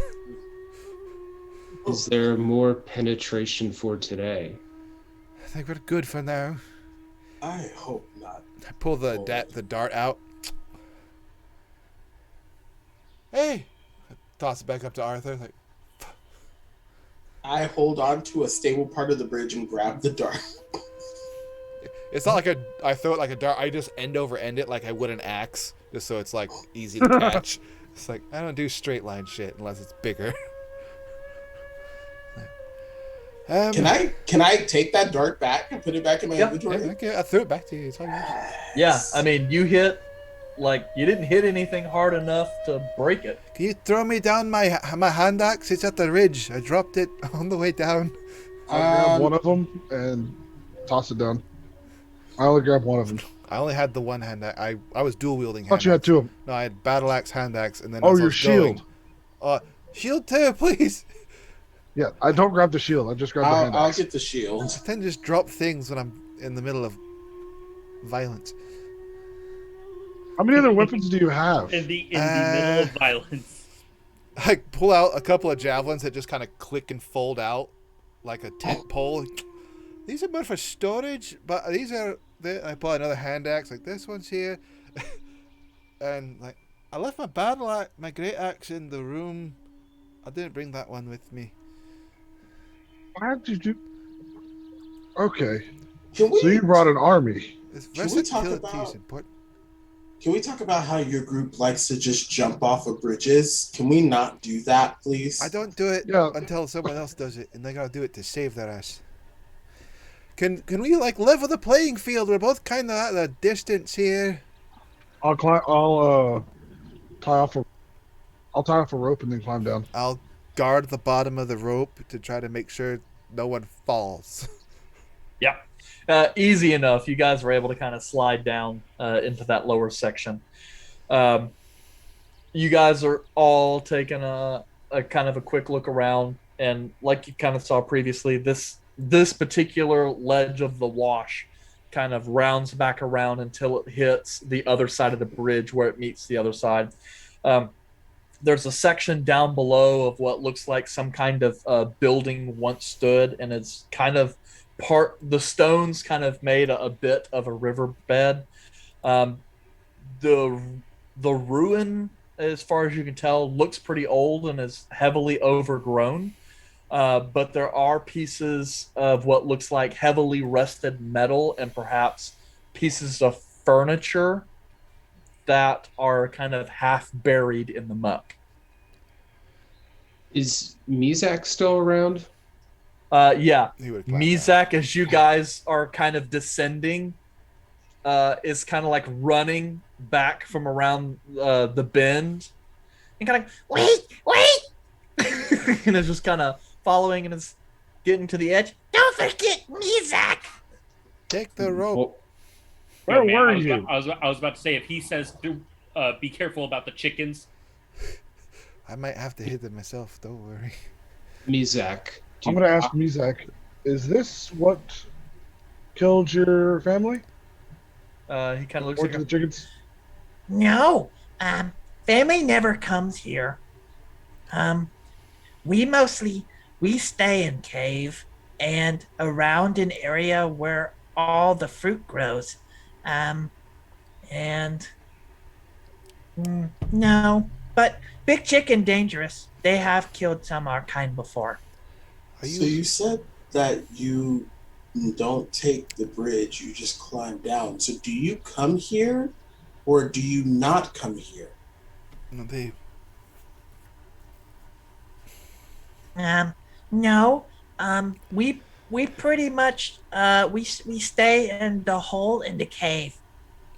So why would you tell us that you didn't take the bridge, you would just travel along the riverside down at the bottom of the cavern if you've never been here? Well, that's because we stay down in the forest. We don't climb. So you lied about being here. Well, no. Mizak never said he was here.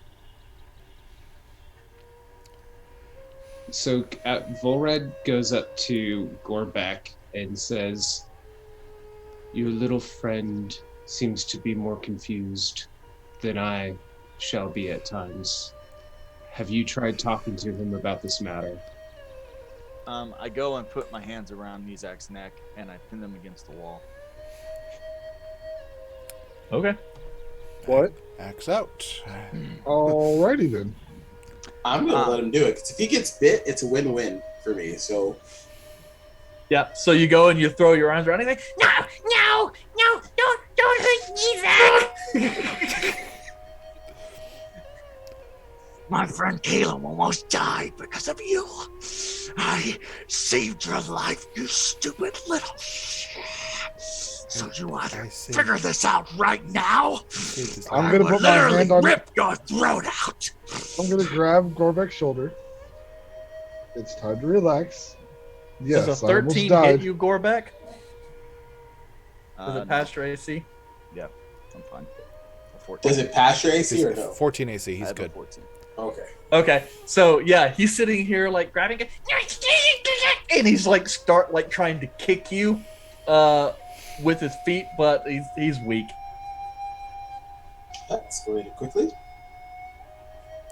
Yes, I almost died, but thanks to Arthur here, I was not felled, and no harm, no foul at the moment. Yeah, I'm out of 25 gold for that, by the way. It's a running tab. That's You paid it's 25 fine. gold for that? It's it was a lot cheaper than I thought it was going to be.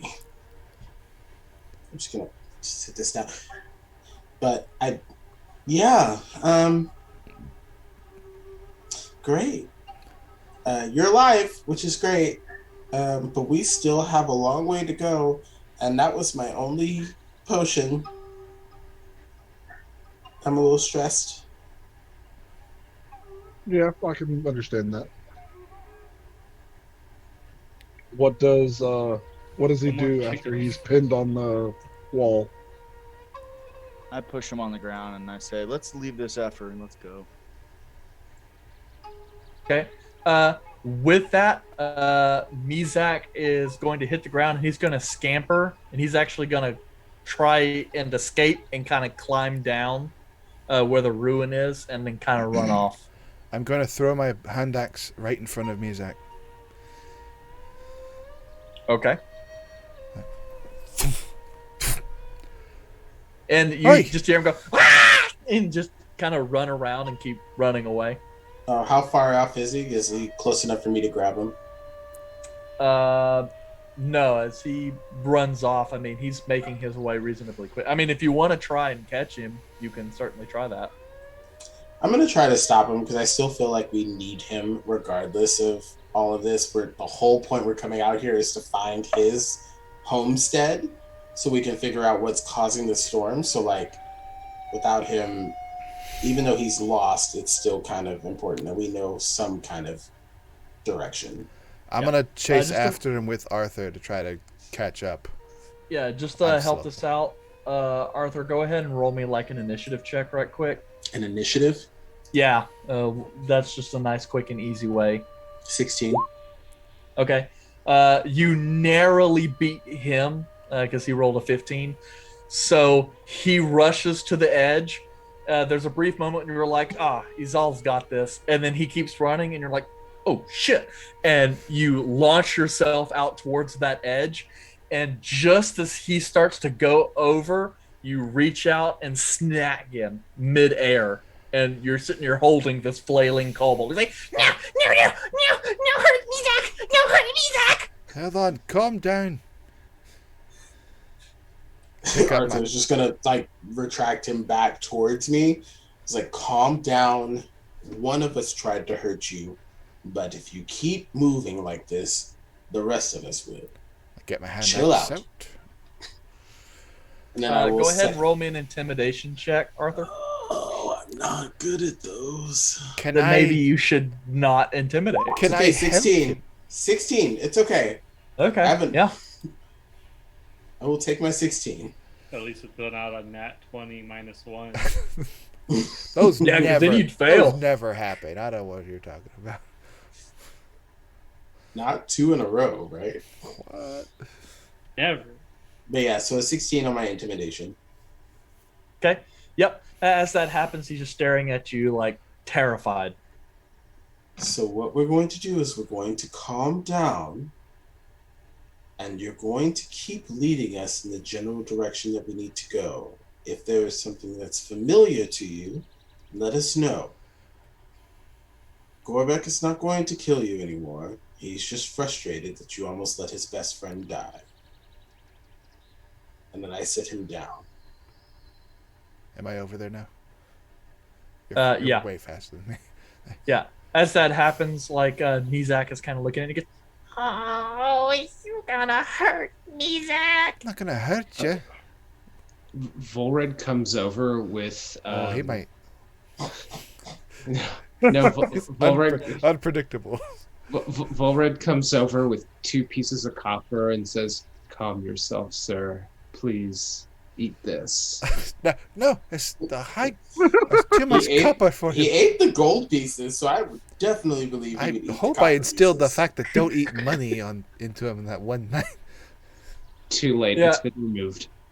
Yeah. And He's got a pouch. Nizak just kind of looks at you and then kind of reaches out and takes it and then kind of like shoves it in a little pouch. Yeah, in he used his the pouch. rough. He's learning. He used the pouch.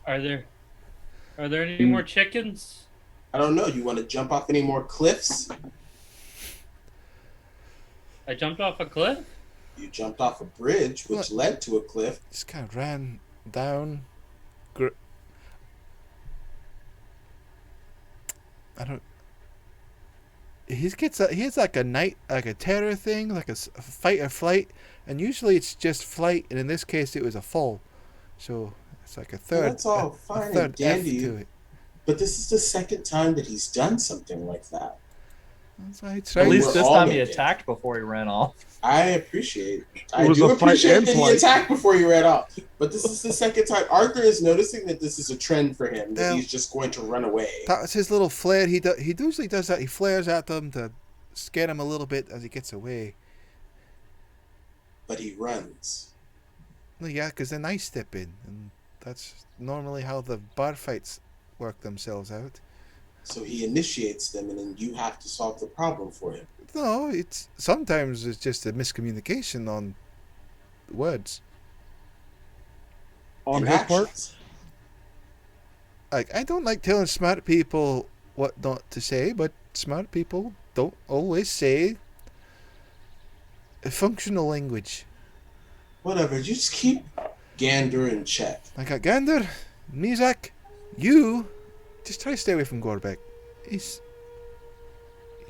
a moody one. Yeah. What? Mizak Oh, I'm- kind of looks at him and goes, Yeah. Goblins know for foul temper. Let's not go into stereotypes here. Kobolds are Yes. known for being terrible at directions. Any Just- literally, any just chance I as get, bad. if he's near a ledge, I'm pushing him. It's gonna happen.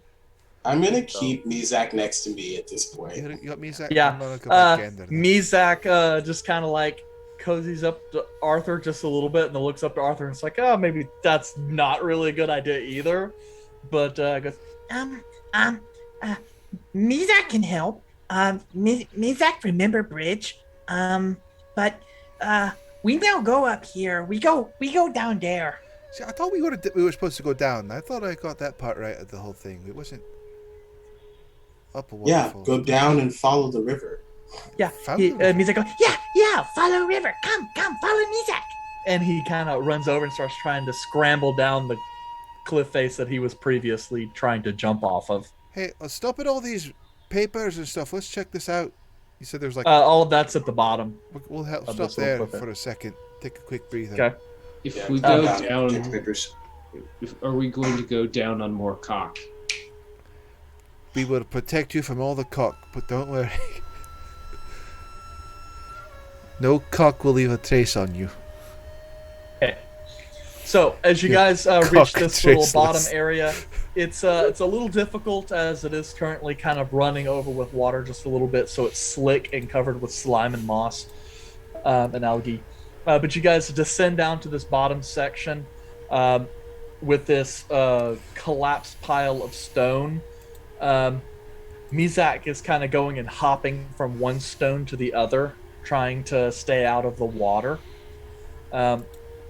This section looks as though it was, seeing the sheer amount of stone, Izal, it appears this was once a relatively large structure, perhaps a tower at one point, and then was maybe taken out when this wash had perhaps kind of landslided at some point in the past.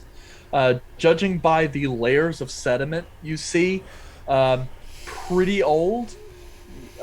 You're not entirely sure if it's pre-sundering. What I would probably know, based off the rolls I've had before, is that I know it's layered, so it's fairly old. I have no idea what the fuck else would have happened. Yeah. But from what you can tell, just obviously, from some of the stones that appear intact, or mostly intact, lightly weathered, it would have been of excellent craftsmanship at whatever time it was made. Good joinery. It's hard on masons. Yeah.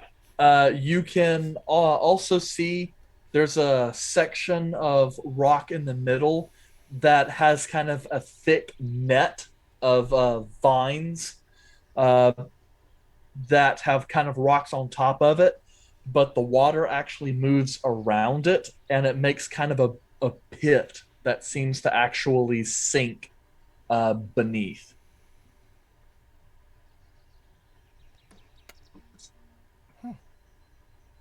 Okay. That looks like it's going to collapse at any moment. It could any moment, especially if another ice storm comes through. So it's like a net that's holding something up over a pit, kind of a thing. Yes, and not like the net doesn't necessarily appear man-made. It's vines and things. Yeah, vines and stuff that over the years have grown to be so thick that it can hold up some. But And then like washed sediment over it, so there's stuff sitting on top of it. yeah, go ahead and roll me a perception check. Anyone who would like to investigate. Perception or investigation? Your choice. I'm only Just let here me for know what you're rolling. stonework. That's all I'm doing. Stonework. I am blind as fuck. Sir? I don't see Sir, is any- that a natural one? That is a natural one. Natural one. I do not see jack diddly shit. Welcome to the Natural One Club. I got 2 ones. They're next to each other, though. I got 15. a 15 investigation. We got 14 perception. Cool. Gander. Most everyone just kind of sees a section of ruin. As you investigate a little bit, The stonework is awfully nice, but you do notice some kind of traceries that were carved into the stone, um, as though it was part of some larger mural. As you kind of look at the pit, not trying to climb out on it or anything necessarily, um, you can kind of look down and see this net seems to overhang what might be a partially sunken room. And you can see more furniture and other bits that are kind of strewn around and waterlogged. You do get the sense of some kind of decay, um, but you do also, when the light hits it just right, you can see glints of sparkle, like a metallic sheen. Hmm. Um, in the carvings, are there any runes of or lettering? It's hard to say. They would have been weathered far too Okay. much, but you assume at one point, yes, it would have been. Most likely Elven. Um,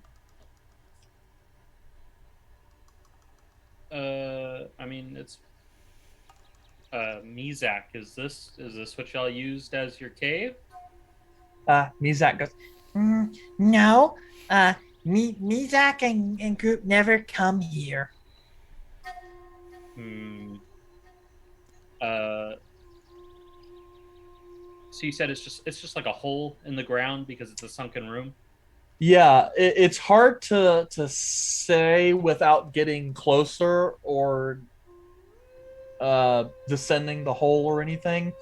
But this could have been a basement or perhaps the ground floor of a structure where the ground around it was filled in based on the sediment, and so But you said uh, there's glints like metal.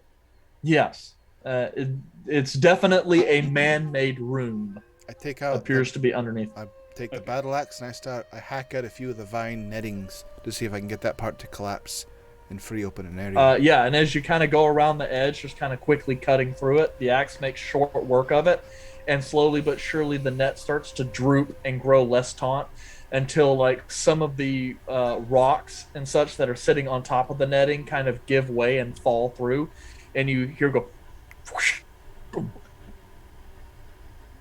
falling in. A couple of them kind of hit the ground and go boom, boom.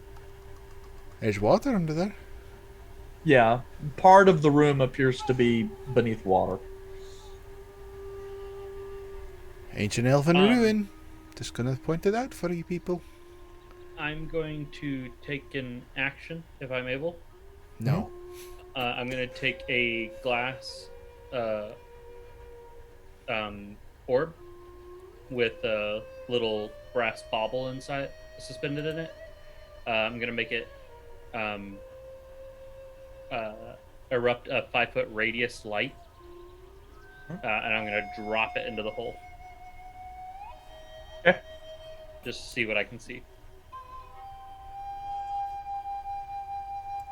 Yeah. Okay. So you reach that and you pop in. It does illuminate the space a little bit. It's a roughly circular room, or what you assume to have at one point in time been a circular room. Perhaps the bottom of a tower, from what you can tell. There appear to be some furnishings of wood that have long kind of dry rotted and faded away. You do see part of it is kind of sunken in where like the hearth would have been, um, and a couple bookshelves that have mostly deteriorated. And you also see kind of off to one side a small table that's got some kind of something on it. You're not entirely sure what it is. Um, and you think you can see a large kind of dark cube of mass kind of sitting off into one corner. The remnants of a threadbare tapestry kind of half thrown over it. I mean, anything wood in there at like the slightest breeze would just disintegrate. Wait, You didn't go in the hole, did you? No, Nope, I just he just- dropped a little. He dropped a glow stick in there. Oh. Yes. Ah, I get it. All right. How far down? I look down in the hole. How far down does it look? Maybe 10 feet. Oh, it only lasts for 6 seconds. So after, Yeah. like my turn, But enough to get a pretty good glimpse. Is the side of it like solid stone, or is there like some mud work or anything? No, it appears to be like a solid white stone brick, heavy, massive bricks. The actual thickness of the wall is about 18 inches to 2 feet, depending on where exactly you measure. And it's designed in such a way to require practically no mortar. From what you can tell, the construction doesn't appear directly elven. It's not ornate enough for that. But not dwarvish either. Perhaps human. Lazy bastards. But, decorate your walls. Yeah, but perhaps human, but very well crafted. Want to investigate the hole? No. We need to get figure out what's going on with Mizak. I kind of want to check out the hole, though. Well, Yeah, Mizak's just kind of moving around, hopping from stone to stone, kind of making a game of it. No. Don't even. I don't know what y'all laughing about. But yeah, I let's keep going. I want to check we out. can well, use all we can come back to the hole later. All right. Kind of grumpy. Grumpy? Yeah. Mizak kind of picks up on Azal's kind of upset nature. He goes, yeah! And picks up a rock and throws it in the hole, and you just hear tang as it hits something. There's something metal down there. Now he's all. It's probably rusted. What if it's like not what it could be magical? We don't know what's in there. There's slightly elven markings on the wall. You said it yourself. It's a human-made possible interior. That's all right. Fine. We'll mark it. We'll investigate it properly, like you like to do it, and I'll get a rope. Mental note: waterfall down the street from the Cocks. At the broken bridge. Broken bridge. All right. Let's just carry on. Mizak, let's keep going. Yep. So you guys start to kind of make your way down the river. Every once in a while, you guys see a bit of what looks like some kind of mechanized contraption, half buried in the sand, not rusted. You move a little further, you see like books that are kind of run off. A couple of them appear heavily waterlogged, a couple of them not so much, and just like general debris from this place is kind of strewn out along the river as you go. You see what looks like at one point would have been a rather elegant dagger that has kind of rusted and snapped.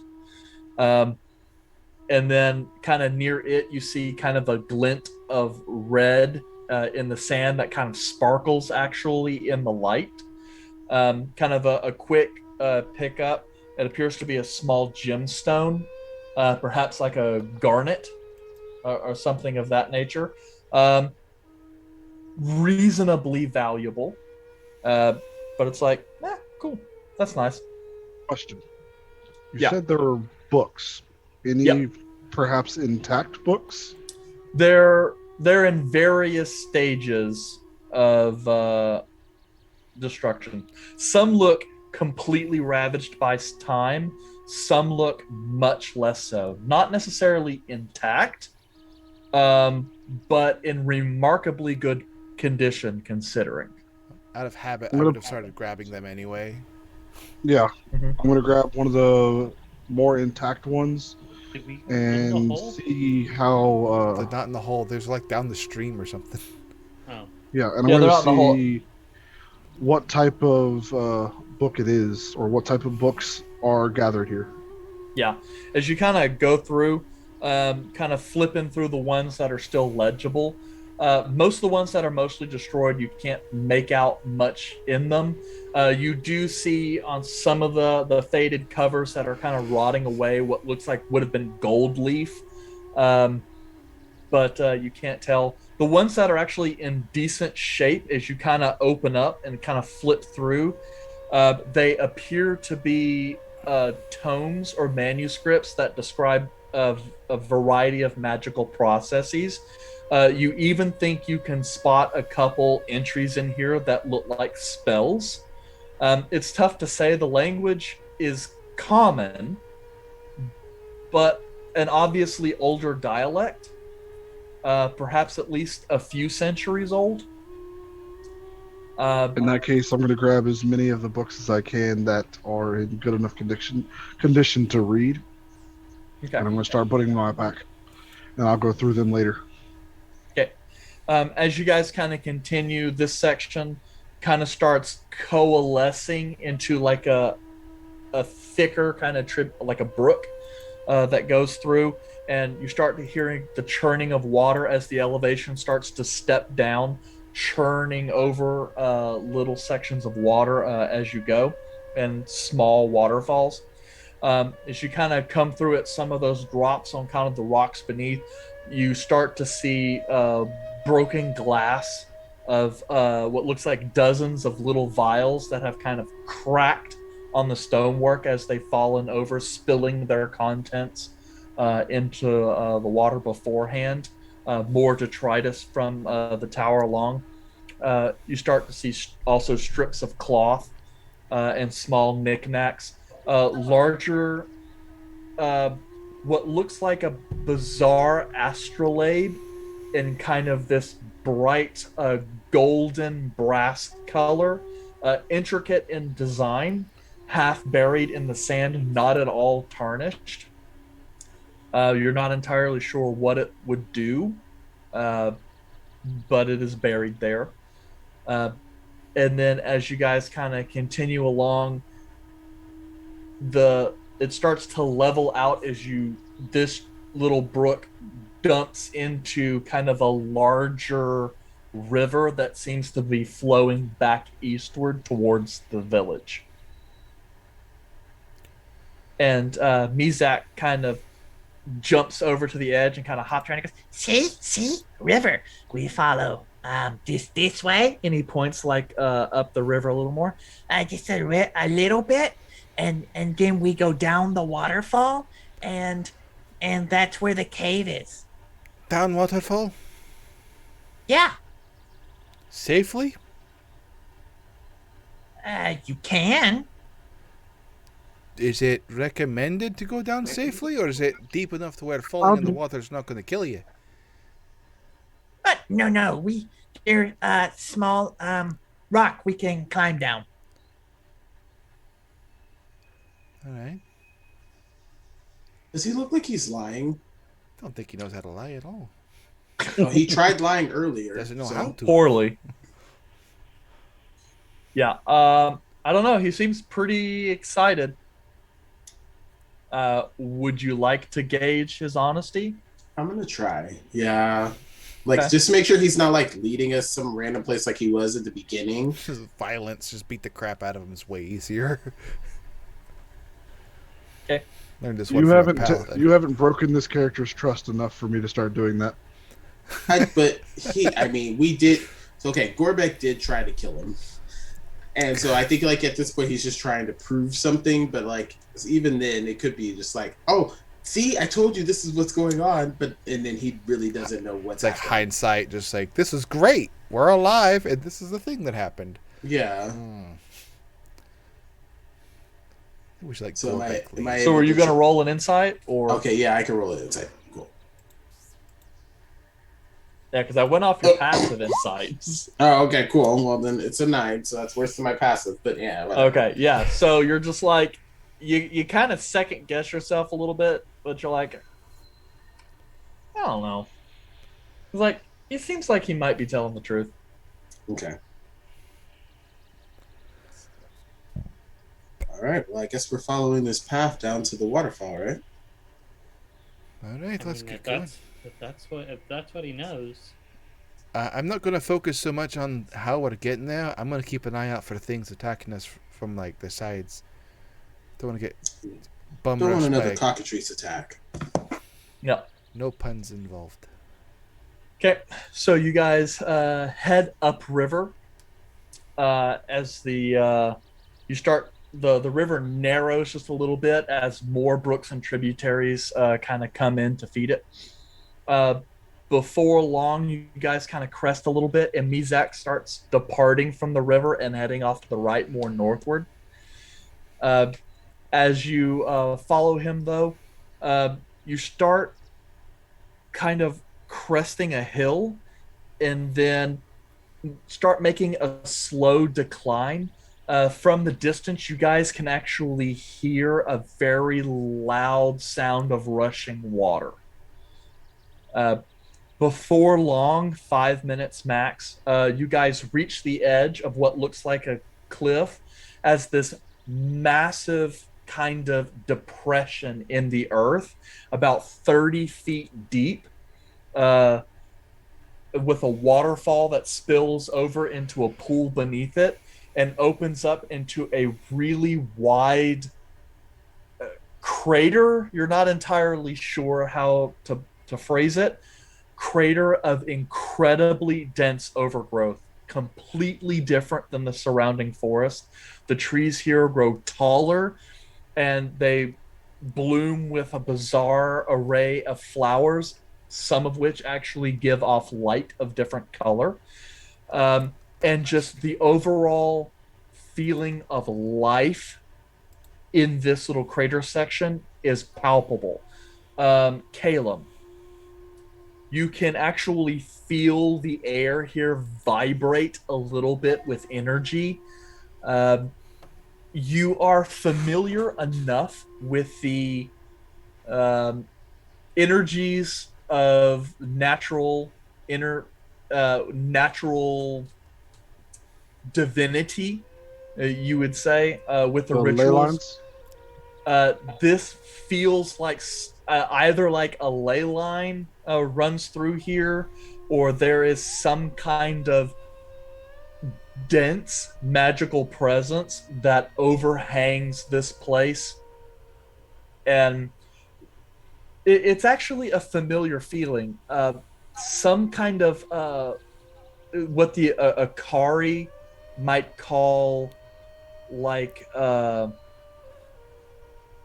it doesn't really have a very good name in common, but a dwelling place of gods or natural beasts, almost as if like you would expect, being in Akari, this is a place where if this island has a guardian deity, this is where it would call home.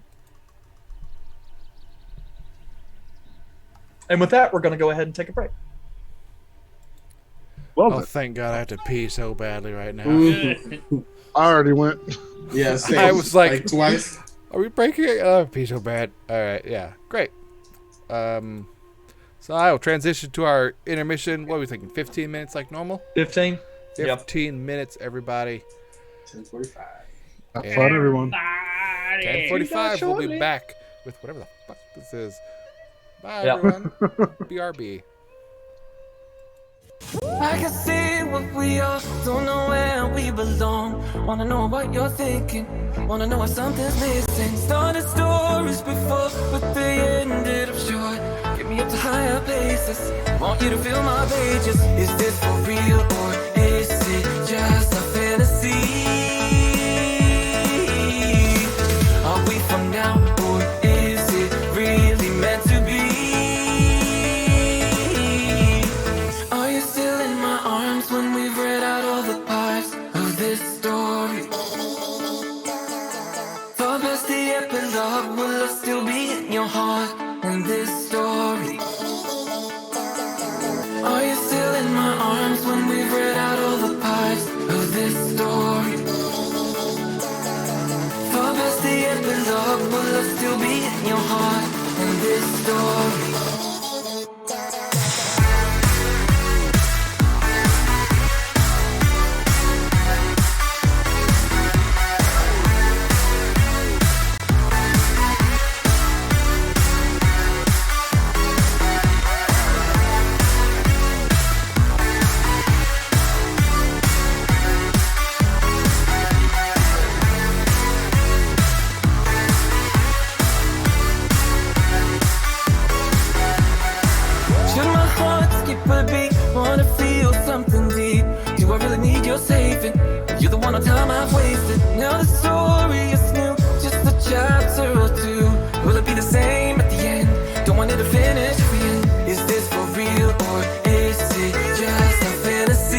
story? Are you still in my arms when we've read out all the parts of this story? Far past the epilogue, will I still be in your heart in this story?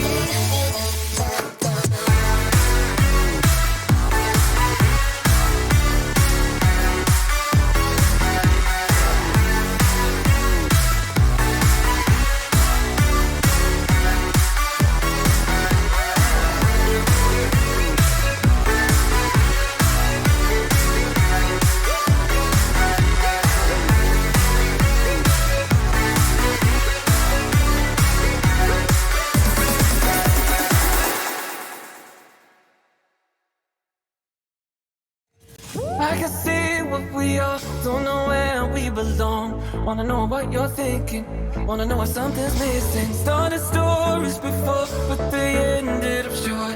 Get me up to higher places, want you to fill my pages. Is this for real or is it just a fantasy?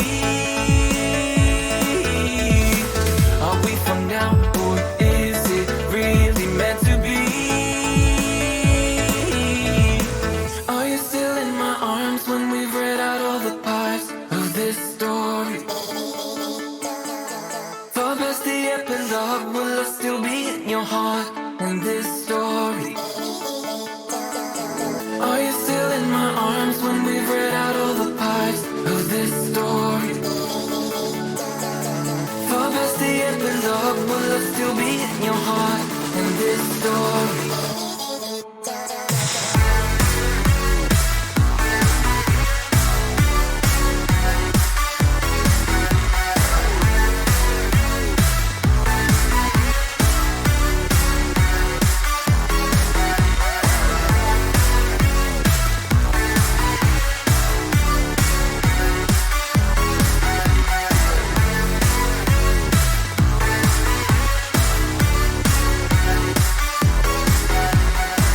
Should my heart skip a beat? Wanna feel something deep? Do I really need your saving? You're the one on time I've wasted. Now the story is new, just a chapter or two. Will it be the same at the end? Don't want it to finish for you. Is this for real or is it just a fantasy? Are we from now or is it really meant to be? Are you still in my arms when we've read out all the parts of this story? Far past the epilogue, will I still be in your heart in this story? Are you still in my arms when we've read out all the parts of this story? Far past the epilogue, will I still be in your heart in this story?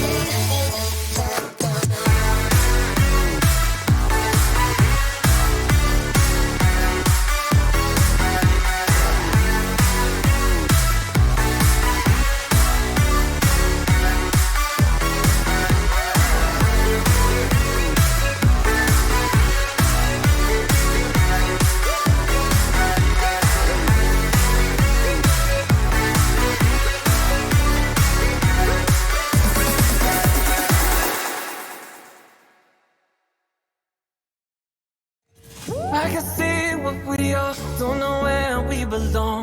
Wanna know what you're thinking, wanna know if something's missing. Started stories before, but they ended up short. Get me up to higher places, want you to fill my pages. Is this for real or is it just a fantasy? Are we from now or is it really meant to be? Are you still in my arms when we've read out all the parts of this story? Far past the epilogue, will I still be in your heart in this story? Are you still in my arms when we've read out all the parts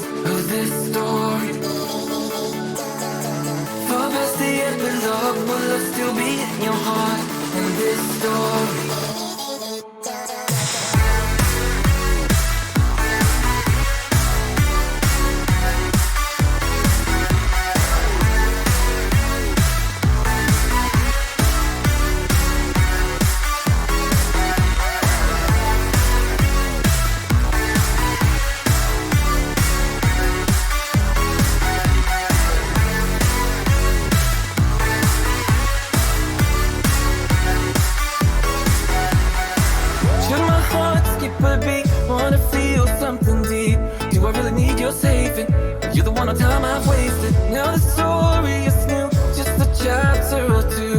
Will it be the same at the end? Don't want it to finish if we end. Is this for real or is it just a fantasy? Are we for now or is it really meant to be? Are you still in my arms when we've read out all the parts of this story? Far past the epilogue, will I still be in your heart in this story? Are you still in my arms when we've read out all the parts of this story? Far past the epilogue, will I still be in your heart in this story?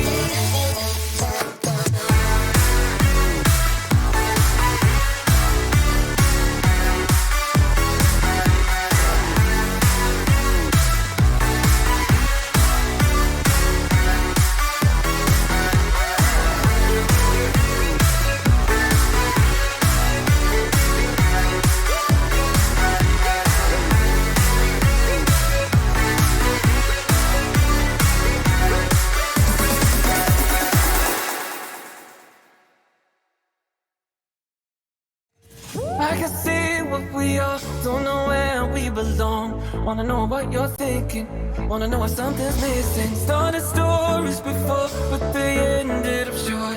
Get me up to higher places, want you to fill my pages. Is this for real or is it just a fantasy? Are we from now or is it really meant to be?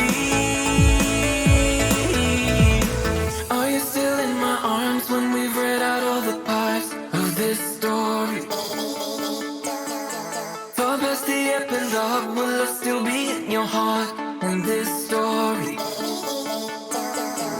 Are you still in my arms when we've read out all the parts of this story? Far past the epilogue, will I still be in your heart in this story?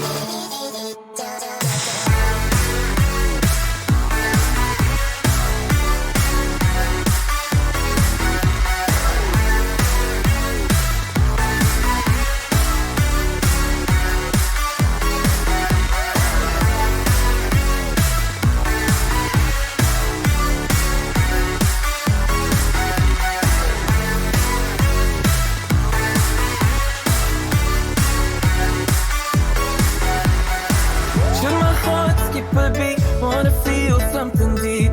Do I really need your saving? You're the one on time I've wasted. Now the story is new, just a chapter or two. Will it be the same at the end? Don't want it to finish if we end. Is this for real or is it just a fantasy? Are we for now or is it really meant to be? Are you still in my arms when we've read out all the parts of this story? Far past the epilogue, will I still be in your heart in this story? Are you still in my arms when we've read out all the parts of this story? Far past the epilogue, will I still be in your heart in this story?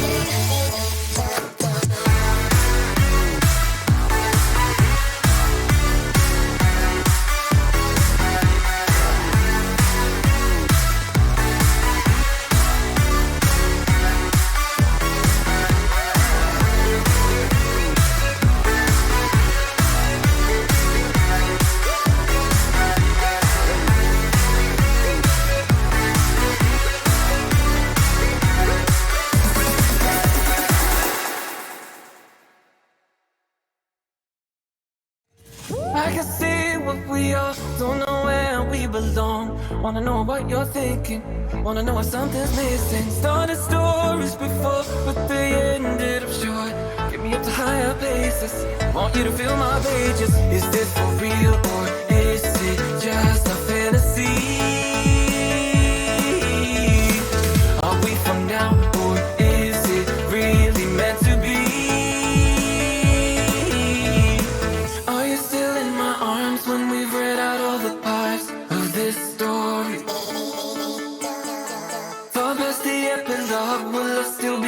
heart in this story? Are you still in my arms when we've read out all the parts of this story? Far past the epilogue, will I still be in your heart in this story?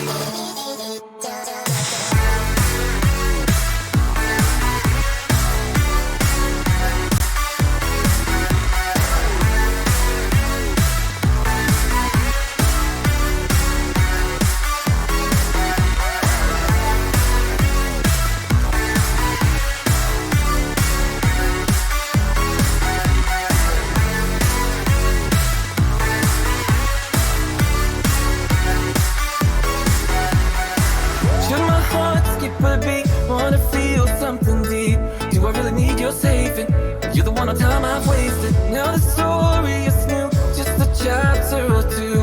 Will it be the same at the end? Don't want it to finish at the end. Is this for real or is it just a fantasy? Are we for now or is it really meant to be? Are you still in my arms when we've read out all the parts of this story? Far past the epilogue, will I still be in your heart in this story? Are you still in my arms when we've read out all the parts of this story? Far past the epilogue, will I still be in your heart in this story?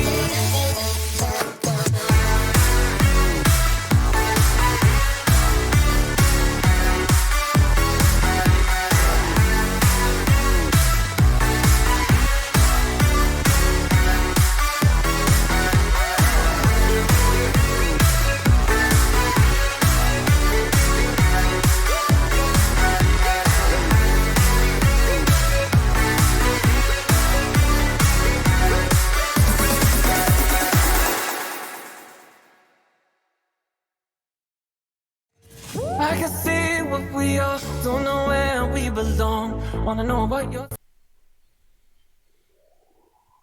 The hand wipe from Volred was very impressive. Right? But it's going to end up getting him killed in the next combat encounter. We already almost lost to Caleb, dude. The slightest gesture can get you killed in here. Well, you know what? I am a mercurial bitch. What can I say? Level 1. You could have just cut the mercurial and just left it at. I am Mercury. Did you say material? I told. No, I said mercurial. Are you a material girl?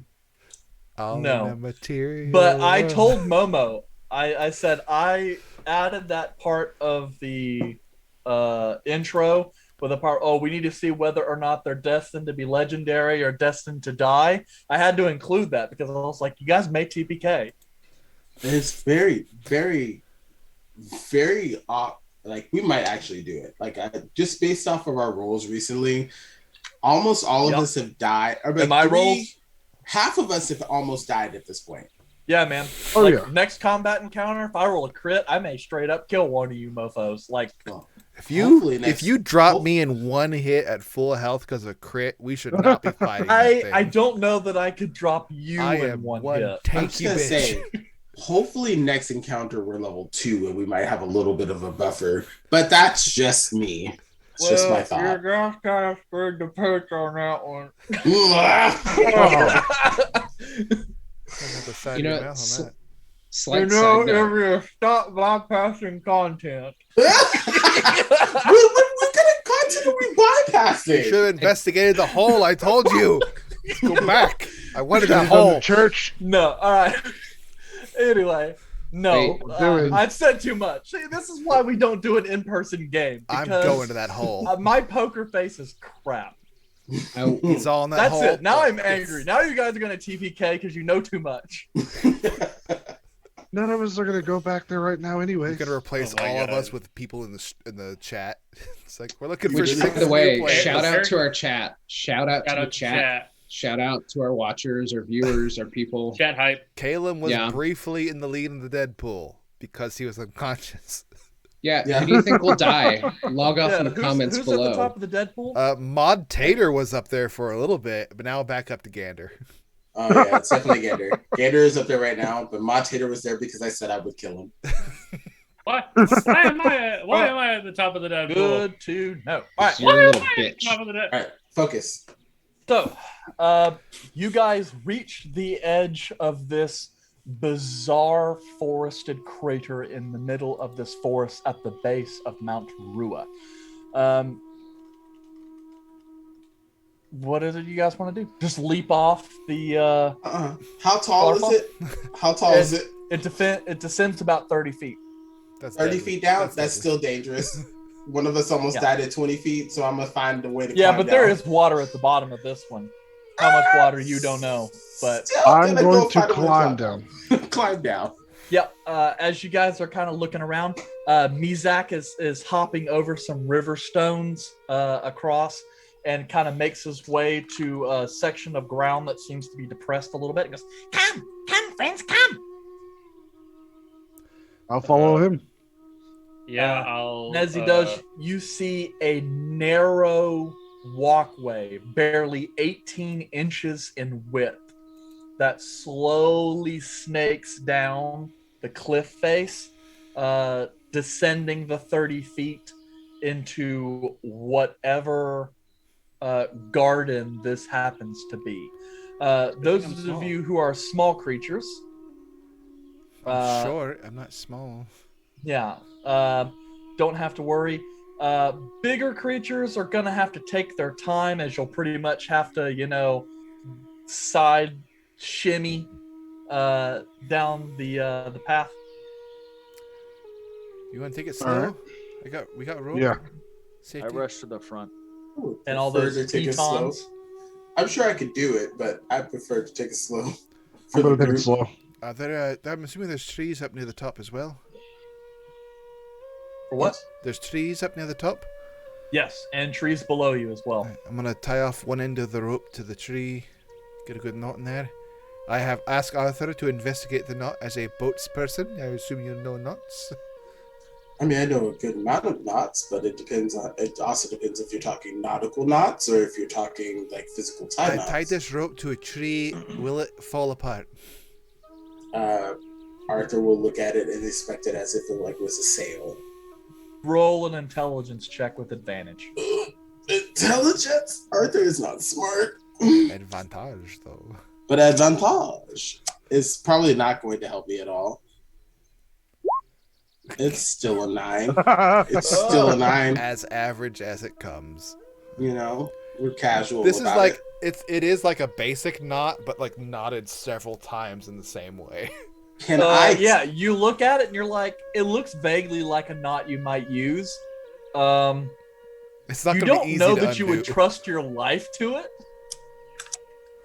but Can I retie it in a Caleb is knot that I would know? Caleb is going to inspect the knot before he goes down. I mean, can I retie Look, it? it's a fucking knot. It's fine. It's not gonna come undone. Look at it. I pull on it. But can I retie it? how hard are you pulling? I pull pretty hard. I think the rope might break. Okay, roll me a straight dexterity check. You're trusting your life to it. I trust other people's lives. I might survive the fall. Y'all are not Just so lucky. like to retie it. Oh, this is all right before you do That's it. an 18. Look, Yeah, you go and you yank it, and at first you're really like light with it because you're not entirely sure if you trust it yourself, but then it holds weight and you're like, oh shit, did I just and you kind of like lean on it a little more and that knot cinches up and you're like, well, I'll be damned, I made a knot. I will say, like what I said, it is not like an elaborate knot. It is like if you do the cross and knot it, but then you do like 8 more times. So there's just a lot of them. So it just, So you don't want your rope back, is what you're saying. It's like someone's gonna need to cut this off. Yeah. So Arthur, you kind of give the knot a once over as you're seeing, with under tension, the knot kind of tighten up. You're not seeing any of the slack get drawn in, and you're like, oh, this clusterfuck of a knot. That would probably hold. It's not a pretty knot, and it would probably be a pain in the ass to undo when you guys get back up here. It's the type of knot you just But it would keep you from falling to your death if which it is had what to. is important right now. Yeah. You don't Okay, wanna, cool. You don't want to bust a knot. Well done. I appreciate that. That was a good one. That was a good one. Out of the easy ones we've done before, that was a pretty good one. Don't do that. Oh, I Don't boost his ego. Can we just go down this road, please? I will go third because I'm not going first. I will go first. Can we have the small people go first because they're small? And Yeah. So what is going to be the new marching order? I will run to the front of the line. I'll be as close to Mizak I mean, as possible. I'll be if rear. I go first, that at least tests like the weight, and I feel like I'm a little more competent in whether or not I'll be able to. So who is survive. going first? Who's calling first? Gorbeck is going first. And Who's then calling Arthur. second? Well, I'll go second. I'm going third. 4, in case Gander falls. All right, and then Last. Calum. These all, and then Volred. I fall and cast fireball in the party. Yeah, one Too bad I scroll. don't have it. Gander is last. I'm just saying. No, Gander If I is fall on Gorbeck, 6. that's not my fault. I thought I Well, yeah. There's only Yeah, there's Gander's 6 right. of you. Gander's then right Mizak. after me. So I'm the last 5, one. then 6. Okay. Volred is 6. And then where is Mizak falling in here? Probably like right after Gorbeck, just kind of wedged in. No. Right after Arthur, because Arthur can't trust Gorbeck next to Mizak. Okay. right That's a good point. He Pretty did sure- say did he's gonna. Mizak go first? now. Gorbeck is going first because that's what you decided you wanted to do. I know, And but then the whole reason Arthur I went and then first was Mizak. because I thought Mizak was going first. No, I don't know, Eric. Did Mizak see the trail and just go down? Because that's what Mizak might. No. He's staying reasonably close to you guys because he basically wants to see Mizak help. he's trying to prove a point right now. Everyone, even if you're confident, hold on to the rope. Yep. I'm just saying, if I fall on Gorbeck, that's not my problem. I'm just not gonna fall. I hope I'm not going to fall, but I'm just saying, if I do, it's not my problem. Okay. So you guys are gonna descend. Okay. So as you guys descend, you feel the air get thicker and warmer. And the scents of cold forest are replaced by a variety of different herbs and flowers. And coming into your senses, the sounds of a bunch of songbirds in the distance. It's as if passing through a veil into a forest that is more alive and filled with creatures than anything you have ever noticed. Calum, you feel all at once sort of a familiar presence lay on top of you. It's one that you've felt before, but you have an inkling as to what it is, but decide to just keep it in the back of your mind. And who do I think it is? It feels similar to Seterath. So it feels like a shrine to her, or like her presence is actually here? The presence. It feels similar to when you undergo the ritual and take the beast form. That sort of primal, natural feeling that envelops you. It is thick and heavy on this place. Okay. That knowledge I'll keep to myself at the moment because nobody knows of the ritual. Except Other for than Gorbeck. Gorbeck, yeah. And even he knows very little, really. But Caleb, so as this is just like the ritual. No. So as you guys kind of descend, the ground here is moist but not mushy, as a thick carpet of lichen and grass and different ground cover kind of makes it a pillowed ground. And as you go, there are vines that kind of move through the plants that shoot out flowers of a riot of colors, similar to morning glory, but you get reds and pinks and blues and purples and yellows. And you guys kind of, even all of you kind of feel drawn into this place. Like it's a place that you feel as though you would like to spend a lot of time. Not in an oppressive, like this thought is entering your mind kind of thing, but you're like, this is interesting, the kind of place that is like a once in a lifetime experience. Nevertheless, you guys press forward. Gorbeck, being the head of this party, go ahead and roll me a survival check.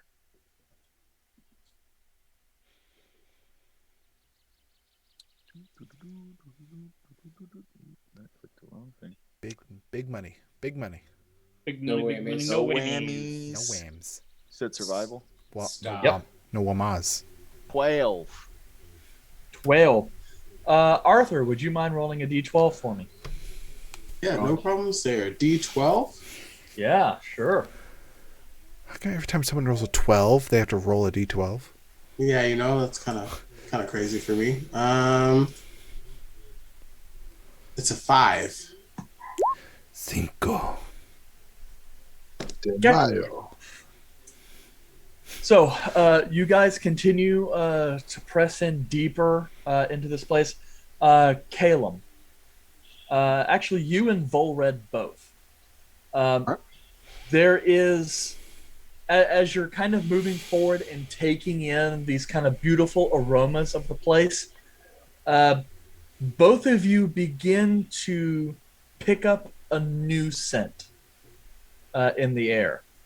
One that is more sickly sweet.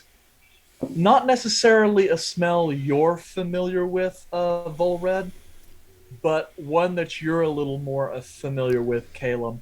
As you kind of move forward, you start to feel your pulse race just a little bit, and your heart begin to sink just a little bit, as part of you kind of has some sense of what to expect next.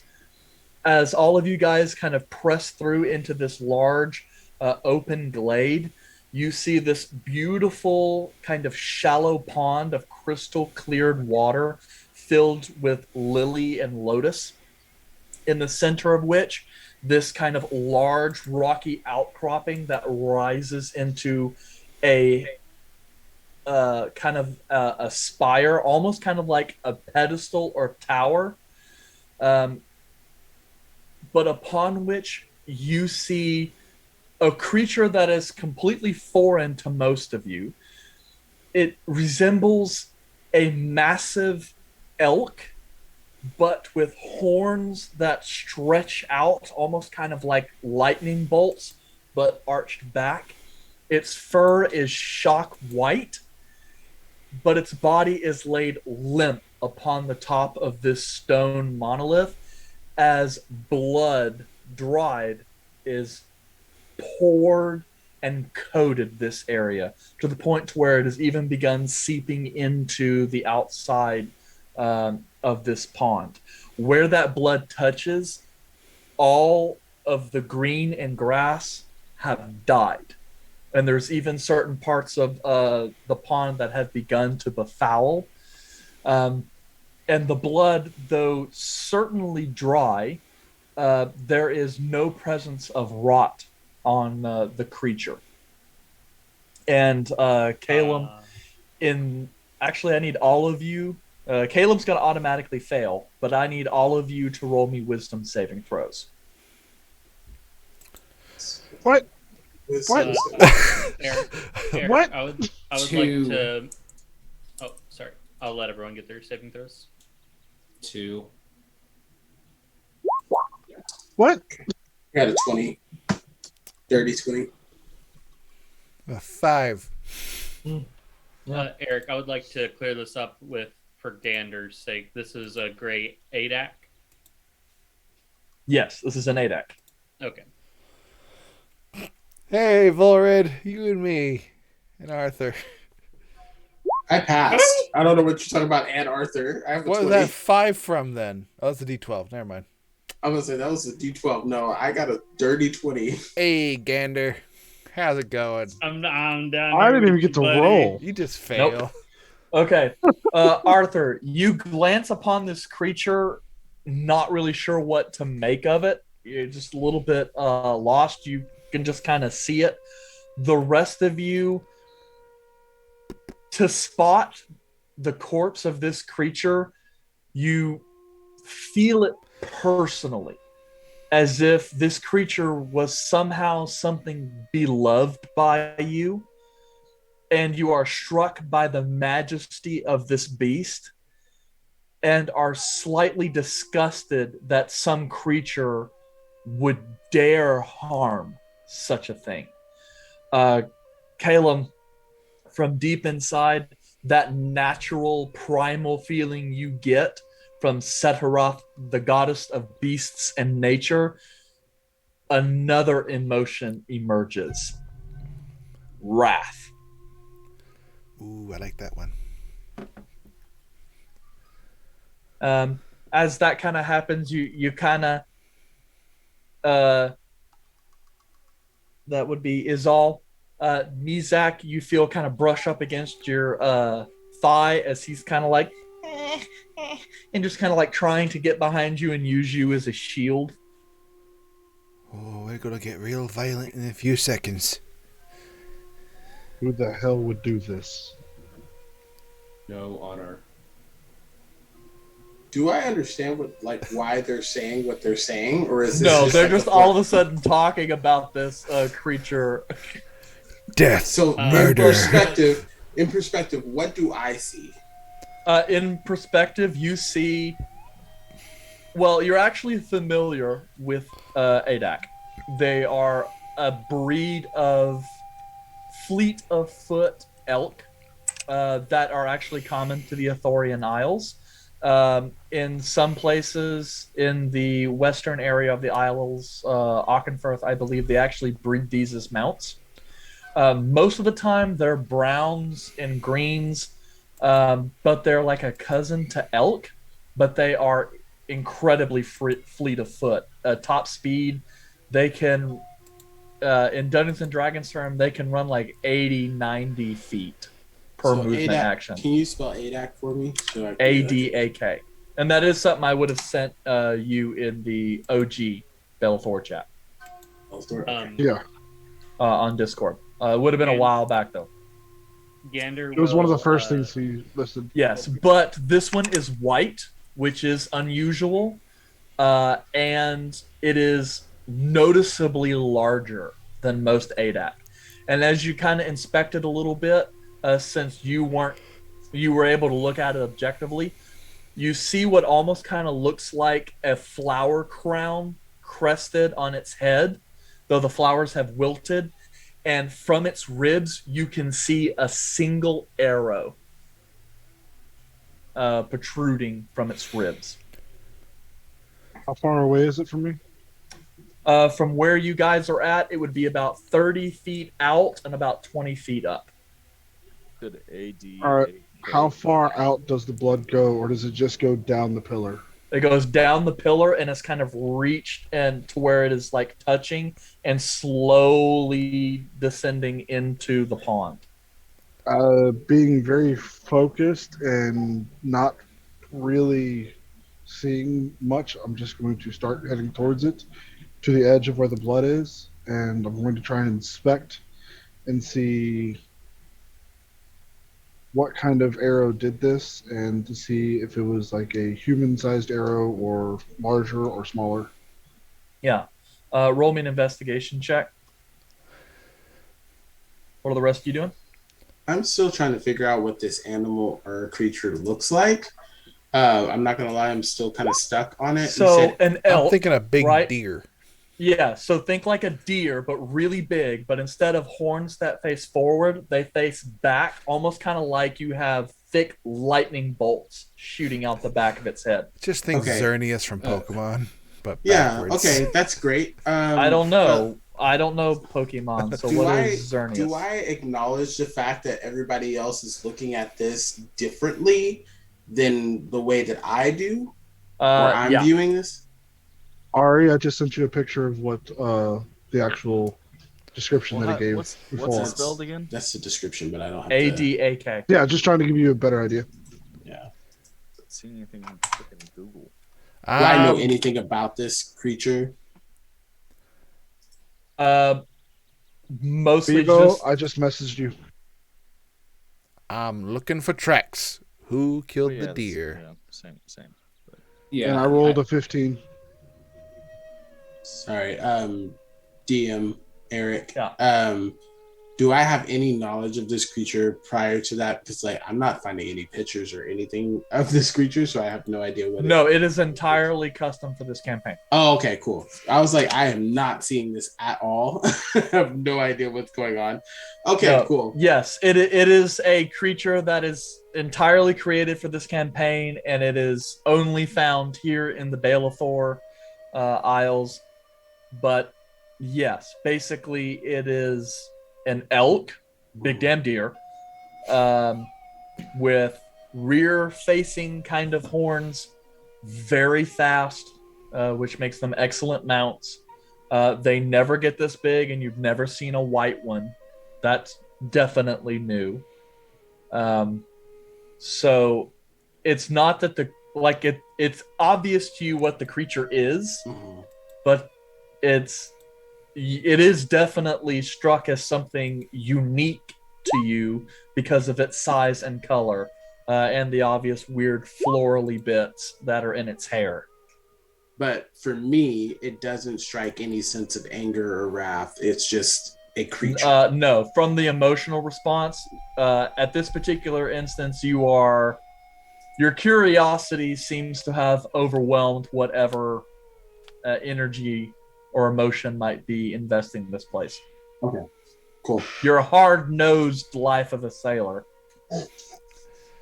I've seen a dead deer before. Hold on. Yeah, basically. But does it appear as dead to me? Yes, it is not moving. But as I said, it's bizarre because there is no sign of rot, as if it was freshly slain. Okay. I think with that, Volred would be personally looking around to see if he can find any sort of attacker that would be hiding. Did I get anything from my investigation? 15. You take a look at it. It appears as though this blood is still moving, but very slow. And the blood, surprising to you, though still partly not surprising actually, is the blood is not red. It appears to be sort of a golden color. And as you approach the stone plinth, that divine feeling that emanates kind of almost seems to center on this place.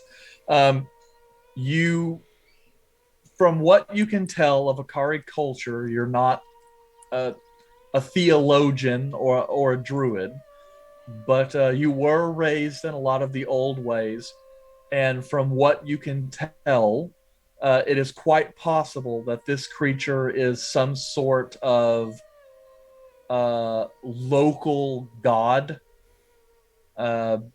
that resides in this grove, and the arrow, which appears most assuredly human, it's got kind of the handmade shaft with a generic kind of feather arrow fletching.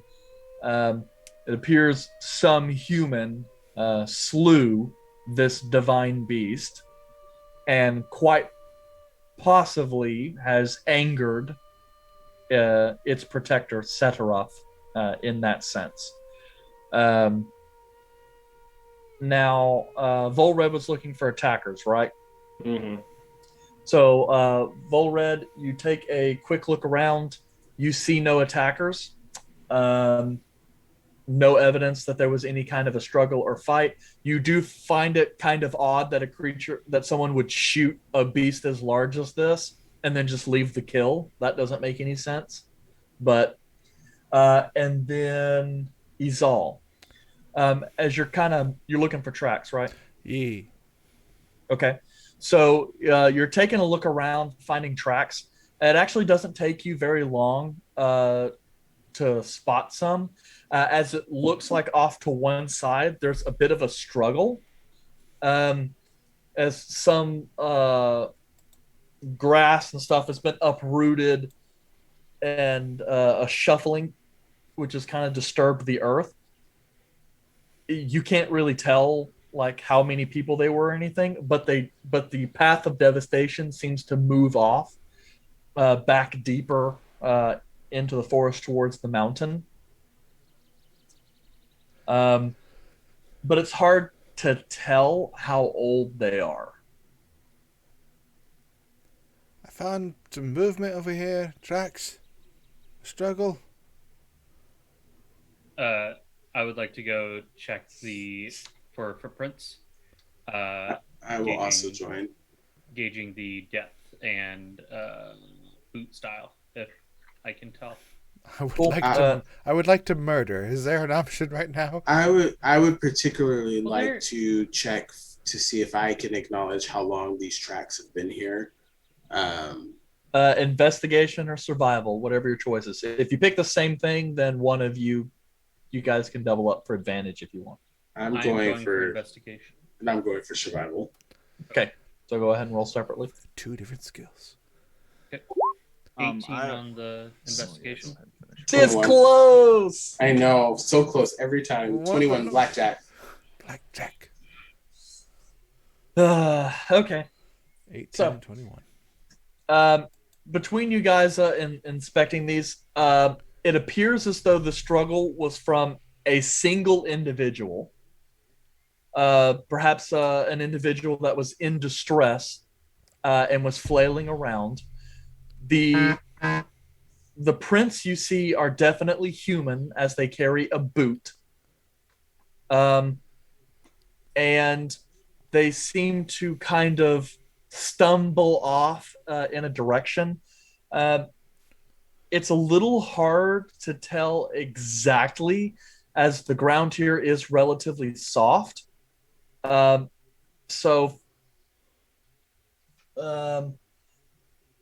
given a look at it, between the both of you, considering how the conditions in this place don't change that much, these shoe prints could have easily been here at least a couple weeks. And when you say that they are stumbling off, does it look like the prints that were stumbling off were injured?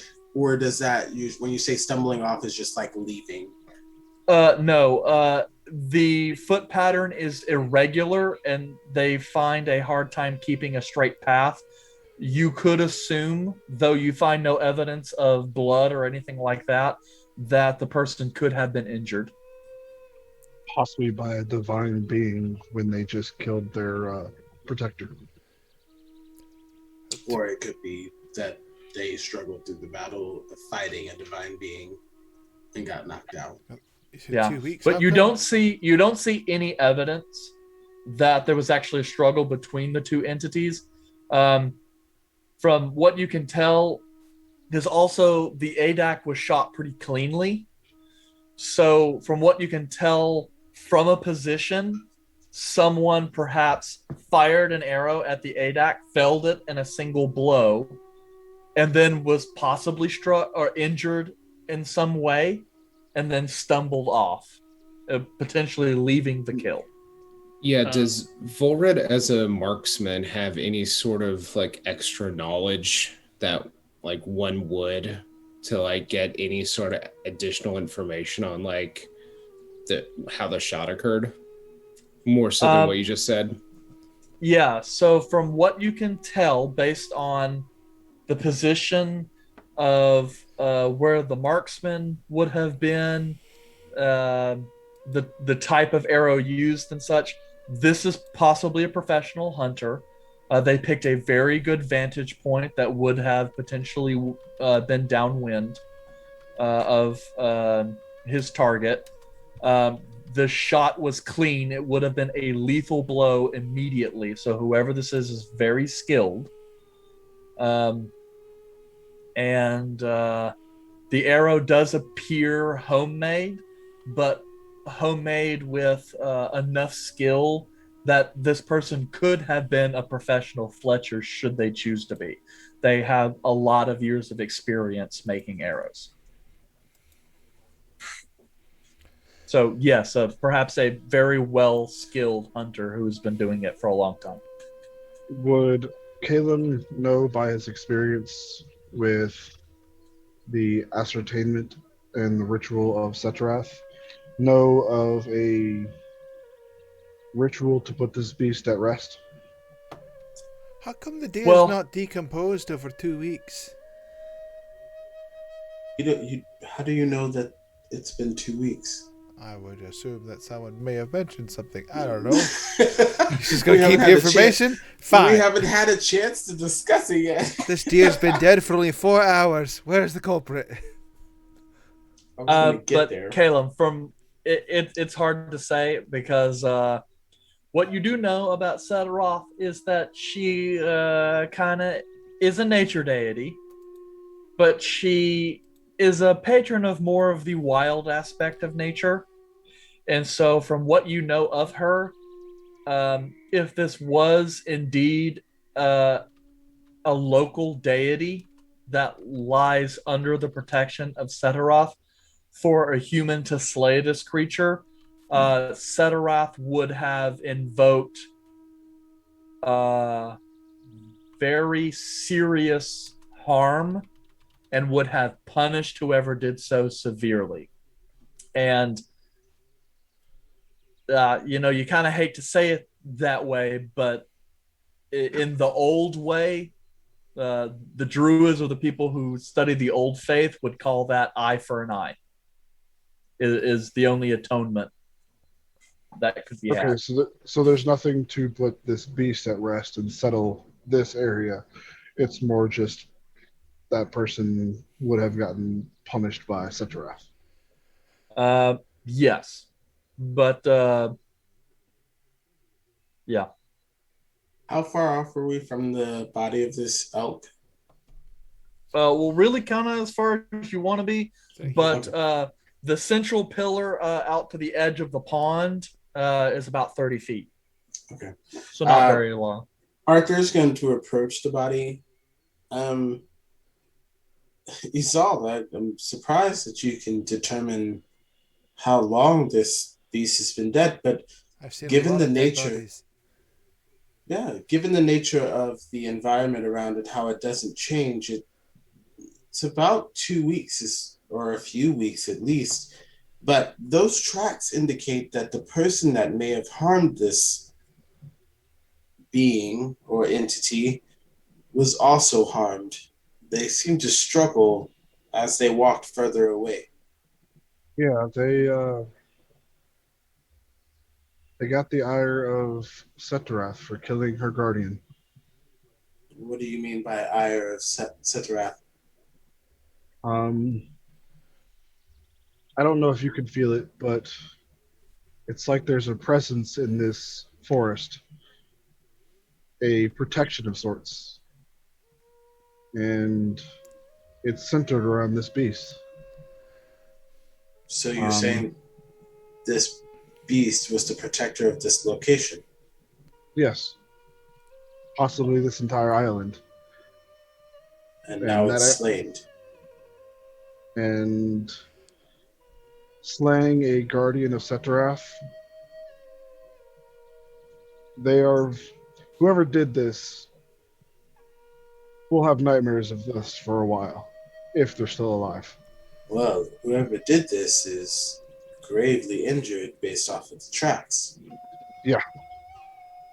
This thing's on like a pillar itself, or is it like a ramp going up to a ledge? I think it's just a hill up. Or I'm asking. Yeah. Yeah. Yeah, it's it's like a pillar, but it does have a rather steep kind of spiral ascent, very kind of localized. So you get the sense this is a perch that is designed for someone to be on top of and look down. Almost kind of like this would have been an audience chamber for anyone who came to make sacrifice to this deity. Are you saying that this crude arrow that was man-made, makeshift, was the one that took the deity down? There was no like additional magical property to it, or it was just literally an arrow? I climb up the pillar. Well, Red is close behind. Okay, you climb up to the top. I'm already up there. Because like next to the body. I'm wondering, like, we haven't. How close have we gotten to it? Let's get some forensic science on this. I'm literally next to the body. I'm taking the hard way. I am the CSI. You're afraid of heights, though. Yes. So no. Bring me a sample.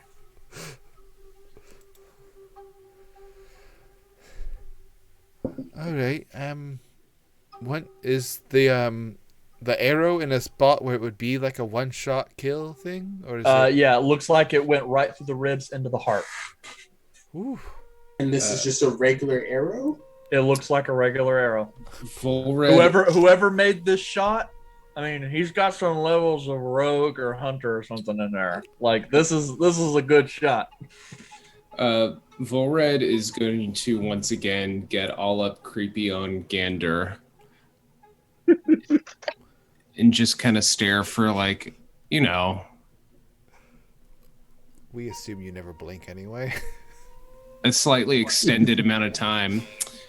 Yes. And just say, you are the investigator, it seems.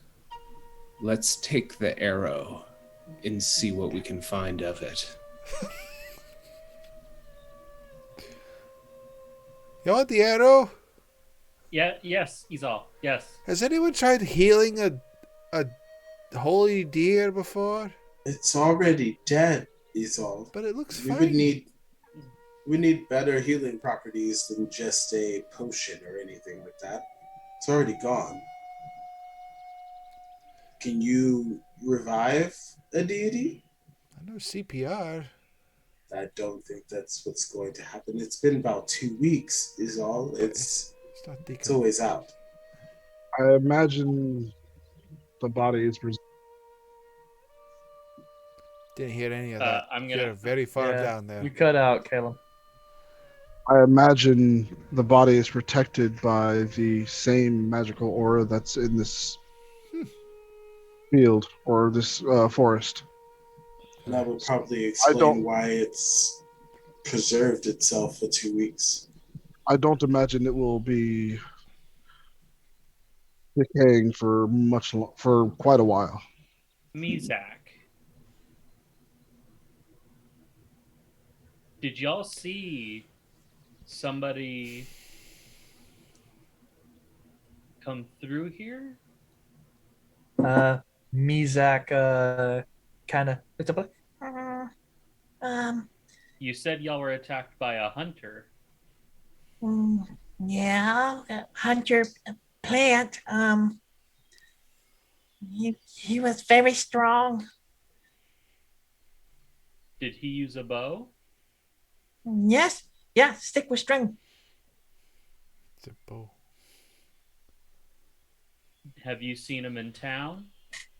No, never seen him before. Is Caleb still under the effect of the wrath?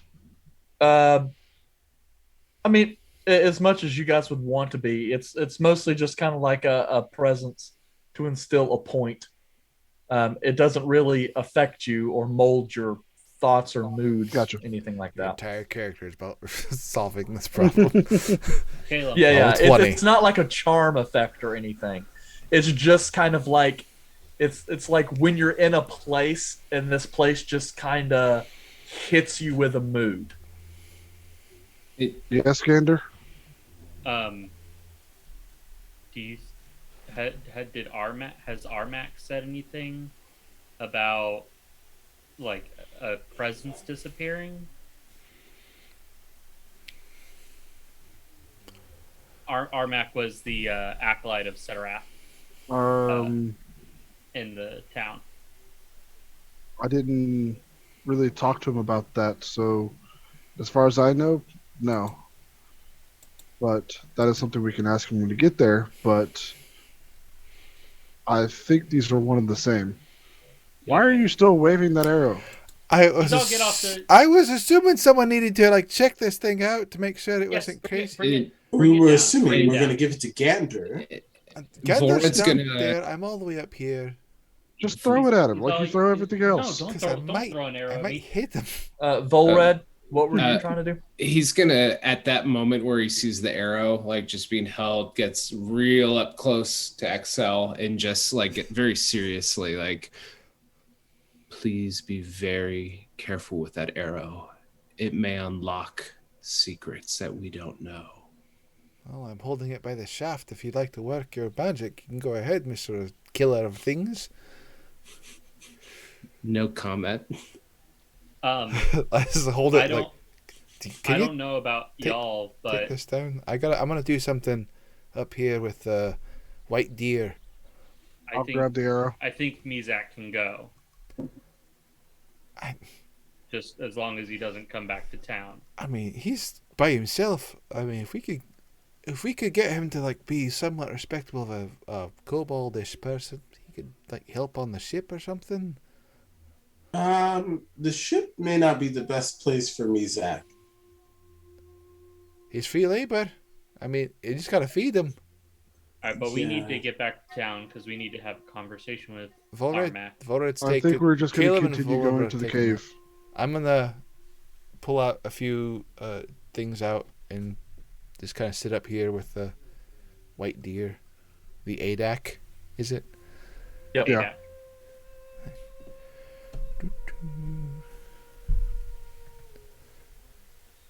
Kalen, what were you doing with? Light a little bit of You're going to the incense. I was just grabbing the arrow from him because he wanted to use both hands. I only have two hands. Yeah. Shoo. But I have put forth the vote that we need to go back to town. I will I will say we are almost to the cave where we think the hunter went. Now, we can go back if y'all want, but we're already here. And go ahead, Gorbeck. My concern is that this hunter has managed to take down a deity, and we are not deities. As close as we like to think that we are. Gander, who likes to jump off of cliffs and think that they survive. Gorbeck, who likes to jump off of 2-story buildings and think that they would survive. I was fine. I will also... It's fair. I was pretty You would know that localized deities like this, like they call them deities, but they don't necessarily have much more power than a regular creature of their kind. Think of it like a mascot or a good looking. Yeah, it is kind of like a mascot. Like it's got some abilities that other creatures like it doesn't have, but realistically, even your party probably could have killed this creature if you guys wanted to. We just I'm gonna, Caleb as Arthur says that they call it a deity, but it's more a vessel for sacrifices and communication. It's essentially just another beast, but with a spiritual connection to a deity. So you're saying that it would be easy for someone to offset this guardian with sorcerers. Yes. Yeah. As easy as it would to kill a normal beast. leave any of the information to you. You seem more familiar with this than I do. I can just get us out of the forest and get us into it if you want, but I'm not super familiar with these creatures and how they work. Gorbeck, what were you saying? I will walk up to Mizak. No. And Arthur's going to stand in between Mizak and Gorback. Nah, I want to see him. And I put my hand on Arthur and I say, "Excuse me." What are you going to do, Gorbeck? I'm going to apologize. Are you actually going to apologize, or are you just saying that so Arthur, that way I move this out is of a the very way? sensitive moment. I'm like 60 and feet I think away. you are not respecting the sensitivity of this moment. You know what? I will respect the sensitivity, but the moment you put your hand around his neck, I'm going to punch you. So I'm only going to stay about 5 feet away from you. Arthur, you're not respecting me. Arthur moves away, but only stays within 5 feet of between Gorbeck and Mizak. You want to be able to punch either of them. Either one of them. If something goes awry, I want to be able to punch either one of them. Okay. Gorbeck. Zach's shoulder. And then on his face. And then back to his shoulder. And then I look at Kalen. And then I look back at Zach. And then I look at Kalen. And then I look at Zach. Back to the face. Back to the shoulder. Said, sorry, I'm still learning these moments. But I apologize. I was filled with rage. I no longer live by that instinct anymore. But I saw Caleb hurt and injured, and it scared me. And I look at Caleb right in the eyes. He's taught me so much. And seeing him filled with rage over this creature has taught me that sometimes it's okay to be angry. Sometimes it's okay to have fear and rage and things that you sometimes can't control. But when you're not in those moments, you have to learn what's right, what's pure. And I tried really hard because I cared about you. And then I threw it all away. I apologize, Zach. And then I go and hug Caleb.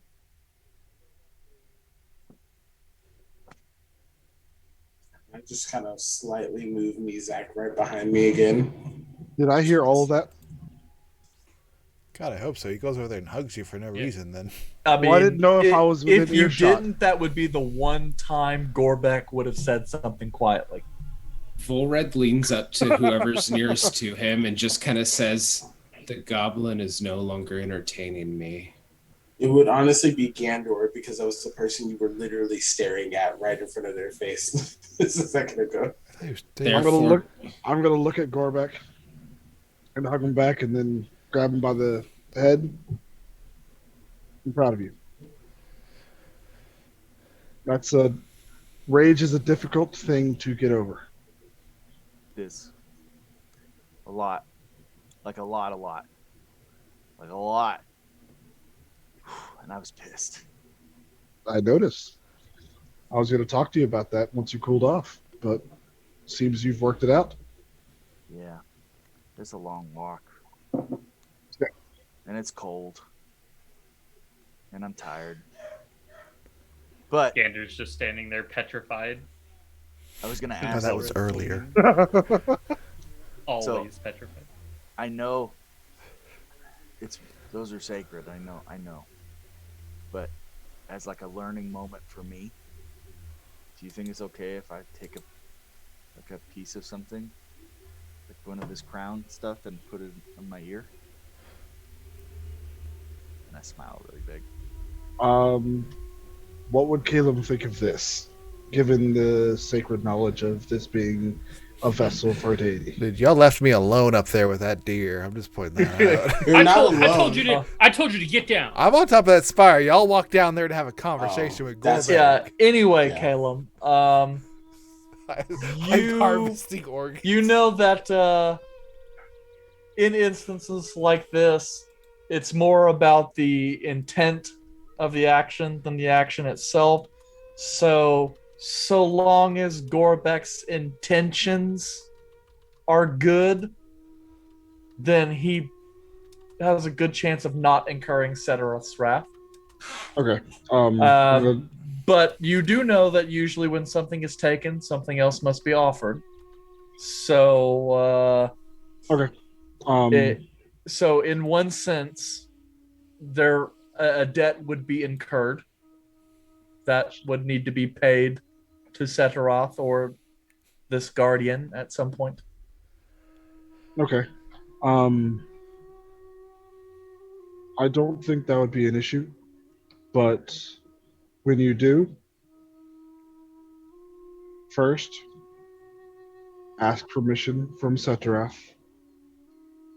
and usually whenever you take things of that nature, there's a price.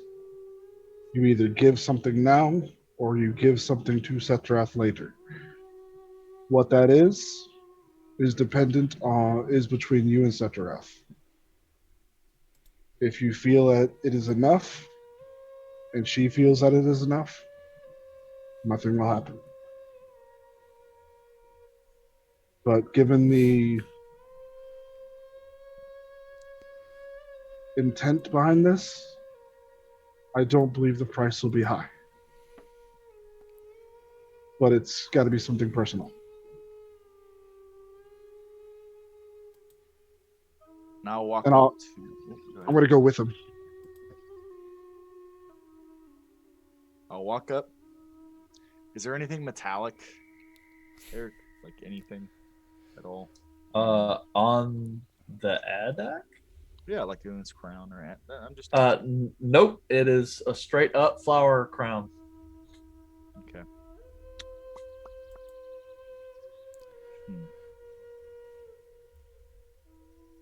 Gorbek. Yeah. I hand him a stick of incense. Just say something nice. And I hand him the burning stick of incense.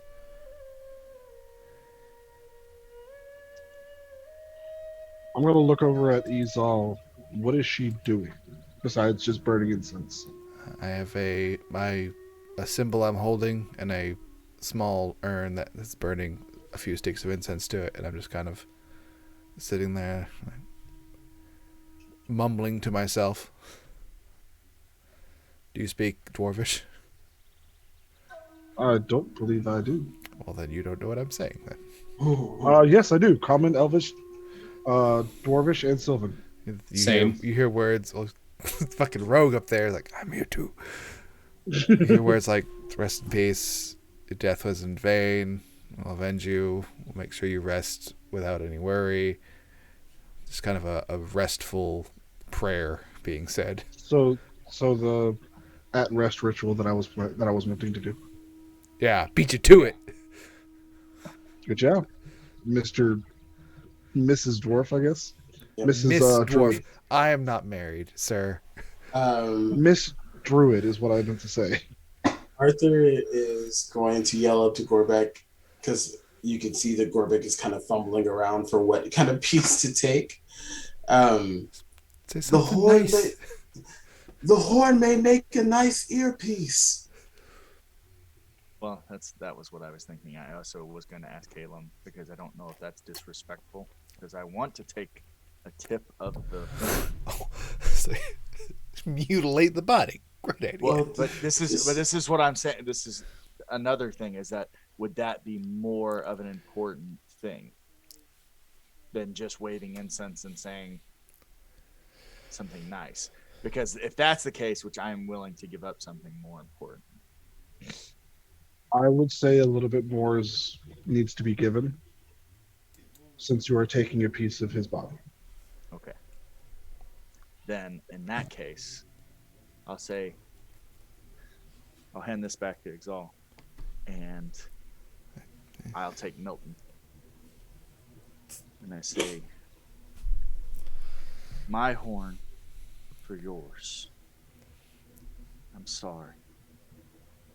And I lay it down, and I take a dagger out, and I cut I guess, a big enough chunk. I mean, I don't know. Oh, frick. Man, what if I had made a horn out of this? That would be so cool. No, but it's too much. I can't. Like a little kazoo. Eric, can a I? little kazoo Can I? horn. I know. I'm sorry. I know, but this feels so. Be more like a whistle. Okay, we're just gonna take the tip off then. Yeah, that's all we're doing, and I'll leave it down. Just the tip. One more joke. There we go. So you're gonna take off a tip of horn. Cool. See. Go ahead and roll me a wisdom check. Check or save? Check. 15. What'd you roll? See how well he does it. I'm sorry, I still can't hear you, Trevor. 15. 15.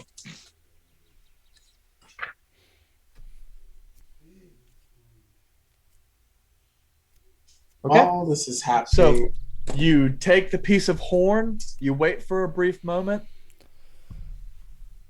You don't get struck by lightning or hit with a plague. So you think it's accepted?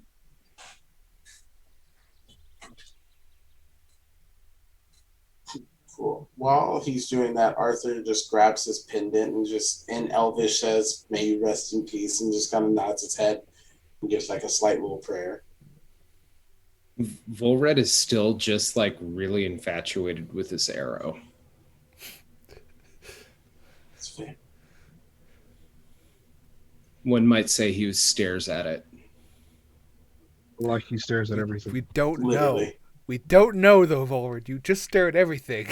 You have a mask on. We don't even know if you're staring or not. You could be asleep. Okay, so what are you guys doing now? I'm gonna finish up the. I'm gonna finish helping Izal with the ritual that he's doing. Okay. She's doing, and then Just shoo you away. It's my thing. Get your own thing. okay. And I put Right out up. the incense and I leave. And then I think we're done. Let's go kill some bastards then. Or we can But follow maybe. the trail of the person who hunted this beast down. Yes. That's my vote. Absolutely. Arthur knows where the trail is headed off to, at least at this point. Okay. So you guys are going to follow the trail? Yes. Down the Alright. 2-week-old trail. So you guys, those of you who are up on the plinth, descend Ploomf. and then follow the tracks heading ever northward. As you guys are kind of moving along, Mizak just kind of pipes up. And this will take us right to the cave. That We're was headed the towards track. the cave. That's where the tracks are heading. Yeah, to my people's cave. Great. Looks like we were correct. While we're walking, I'm just gonna speak up. All right, so the hunter killed the Adak, and he's stumbling. The hunter comes across kobolds. The hunter doesn't want anyone to know he was there, so he kills the kobolds, but misses Mizak. Mizakran. I imagine maybe- whenever the hunter stumbled in, the kobolds attacked. No, because Mizak? he was stumbling after he left here, but not after the cave. So something happened. I Mizak, don't know what. when the hunter came and attacked your clan, was he hurt? Seems so. He was stumbling, and he was part plant, and well, we attacked him because we don't let anyone in the cave, but he kept pulling out the stick with the string and shooting our people. Caleb, Seterat is what you said the name of the deity was, right? That is correct. What is this deity? What is their domain? But I know the actual domain. I know they deal with animals mostly from my experience, but what else? Oh, you asking me? Yeah. So technically her official title is Sedaroth is the goddess of the sun and the moon and the bringer of new beginnings. She is also known as the change bringer and represents the ever cyclical savage nature of the wilderness. So I will portray that. awesome. Arthur then asks, so do we think that this hunter stole a piece of Cedarak's power by killing this guardian? Or curse? Or was cursed to become part plant? Mizak, you said he was part plant. Was it like extended arms and branches, or was it just like a skin condition? The skin, like he Bark. like he was part tree. Yeah, part tree. So you think he was cursed? I've read a few stories about how certain people attuned to nature can imbue their defenses with like nature's qualities. Either he was cursed or he has found a way to strengthen his defenses with it. I'm just gonna go through my head of anything I might have read on curses that turned someone into trees. Rock, petrification. That's full death. Well, what kind of a check are you doing? You're doing like history or arcana or religion? Arcana. Okay. Can I attempt a religion one based off of sure. studying through? Because I've got a lot of nature bastards in my family. Sure you do. 25? 25. Nice. You're not entirely certain. You are well aware that there are magics that can turn people into all kinds of plants. You perceive it's possible that this person could have some sort of natural druidic magic.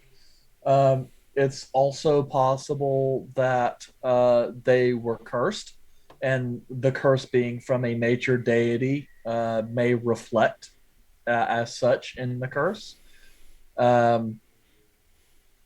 So it's hard to say, but because there are lots of magics potential. Yeah, there's lots of potential for something like this. I don't think a druid would ever out loud. I'm just gonna I don't think a druid would ever want to harm. And then nature deity. I got a 19 for religion. Yeah, for 19. You don't know too much per se, although they're being and growing up in Mjolnir, you do have some dealings with the druids that lie in the southern forest at the mountains there near the Titan's Causeway. And they have told some stories of curses of a particular type of creature. They have a name that you don't really recall, nor can you really translate well.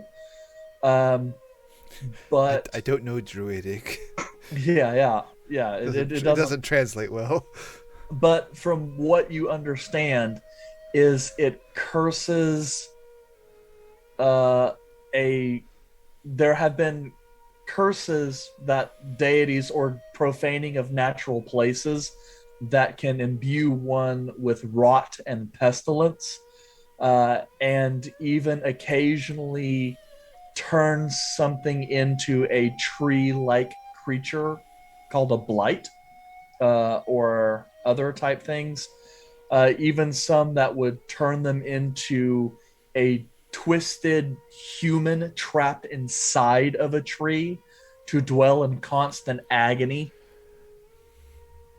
as punishment. I confer with Ganders, based off of what I know from my religious studies. I was thinking maybe like a barkskin enchantment just to protect itself, but I mean, given that it attacked the religious deity thing, I'm going with cursed, like blights, some type of tree person at this point. He probably struggled his way to where he was going. And then, Would that be consistent with the tracks that were left behind? were the tracks consistently just humanoid, or did they start to get grotesque? Yeah. No, they appear mostly humanoid, from what you can tell so far. But as you guys are kind of having this conversation, let's see, are you guys keeping the same walking order, or did you guys change? Who's in the head? Probably of the party? Gander and I are chatting, so we're definitely next to each other. Yeah, I'm who would be in the front of Me. the party? Me. Arthur. I'm beside Arthur.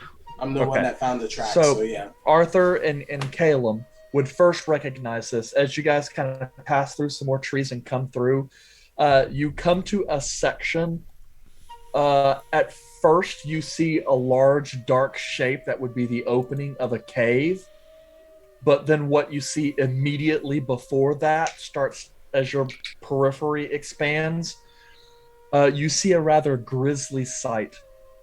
Roughly a dozen or so partially rotting kobold bodies that are impaled as if sharp spines of bark and thorn shot up from the ground, piercing the kobold's flesh, with thorns and other barbs sticking out, and in like a wide kind of display out in front of you, like straight up Vlad the Impaler style. Arthur would move Mizrak back and try to keep him from seeing the kobolds being splayed around. But from what you can tell, these kobolds specifically here were violently butchered. Yeah, I don't want Mizrak to see that. Holy shit. This is different from what he actually told us, correct? Because he said that he used the bow before. Now he's using plants or. Well, no, he said he used marks and magics and a bow. That's right. I think he was suffering through whatever was afflicting him. Yeah, I think he used it to his advantage at this point. I'm just gonna kind of nudge Arthur. Just get Mizrak away. He's already had to experience it. Yeah, Arthur is gonna take Mizrak and she's like, "Hey, I think we're at your cave, but we probably need to move away from here."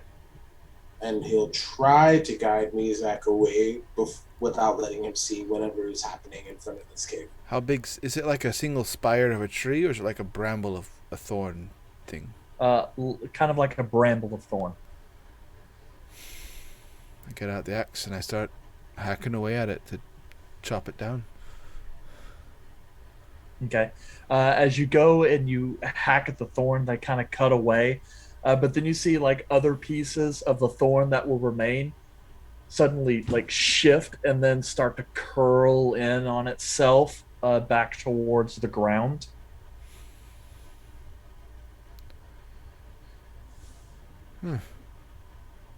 It's not. Well, that's weird. I take a few steps back. How big's this bramble? It appears to be kind of like a wall of bramble, maybe about 5 feet in width, but about 30 feet in length. Oh, I didn't realize that as I got closer to it. It's like, oh, that's not. I point out, it's like, that's a lot bigger. That's a wall. Yeah, like a wall of thorns. Looks like it's blocking off us a particular way. Is it like tracks and struggle head that direction and then they just walls off? Yeah, well, it looks like there would be a wall, but there are parts of it that have kind of died out and moved away, so that mostly only the parts that impaled bodies remain. But you can definitely see down near the ground sections where it looks like the thorns were, and then they have kind of curled back and hug the ground. But we can traverse through it, correct? Yes, with very little effort, really. Okay. As far as you can tell. You won't know Right. until you try and stick your foot in that bramble, but Yeah. Yeah, let's if the tracks are going into the cave, then I think we should go after it. I'm going to try to cut down as much of this as possible beforehand. That way these things aren't still impaled. okay. And it actually doesn't take you much. The bramble, though much of this place is filled with life, these brambles kind of crumble as if they're dried out husks. The fact that even though they're dried out, some of them seem to move a little bit after being cut leads you to believe these were definitely summoned with some kind of magic. Alright. Let's get as many of the kobolds down as possible. And this isn't going to be a fun day. No. After Izal finishes that, what do you say we try to make our way through here and see what's on the other side? And like as Gander comes closer to the bramble wall, he's just gonna like pull a handkerchief and just kind of cover his mouth to kind of cover the smell. Yeah, I think let's move forward. And I say we go through the bramble and see what happens. Let's try to follow. So y'all are gonna go in? Yeah. Okay. Arthur, at this point in time, looking back at the group, is probably gonna kneel down towards where Mizak is to get like on a level playing field with him, and is just gonna look at Mizak and say, Mizak, little friend. He's staring at you. This is not going to be easy, but I'm sure you are already aware of what's happened to your clan. Based off of what we saw earlier, it doesn't look like any of them survived. And from what it looks like over there is that we're intending to enter in this cave and see if we can find the person who's responsible for this. I can't stop you from joining us, but I am going to advise that you don't, as this is probably your family and your friends that are going to be sprawled across the ground.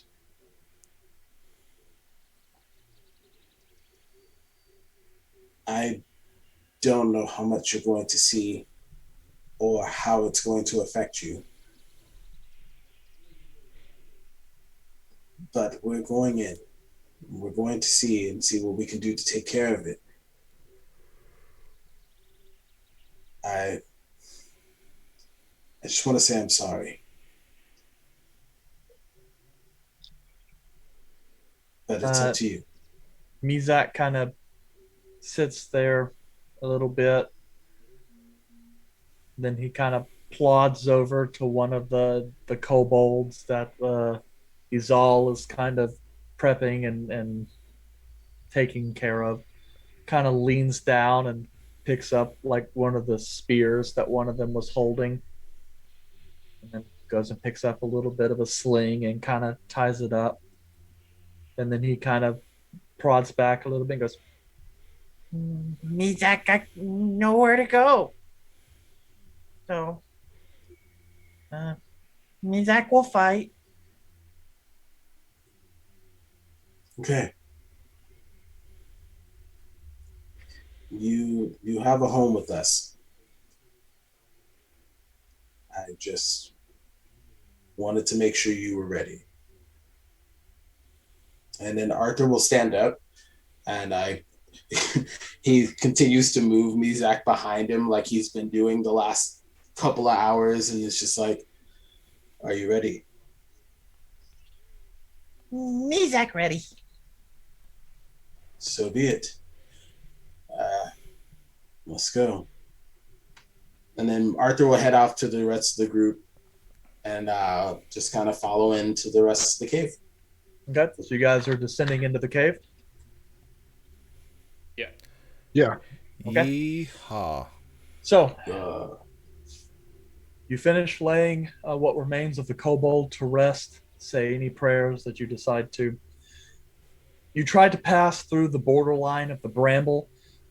As your feet touch them, the brambles suddenly just kind of go and like turn into dust and dissipate.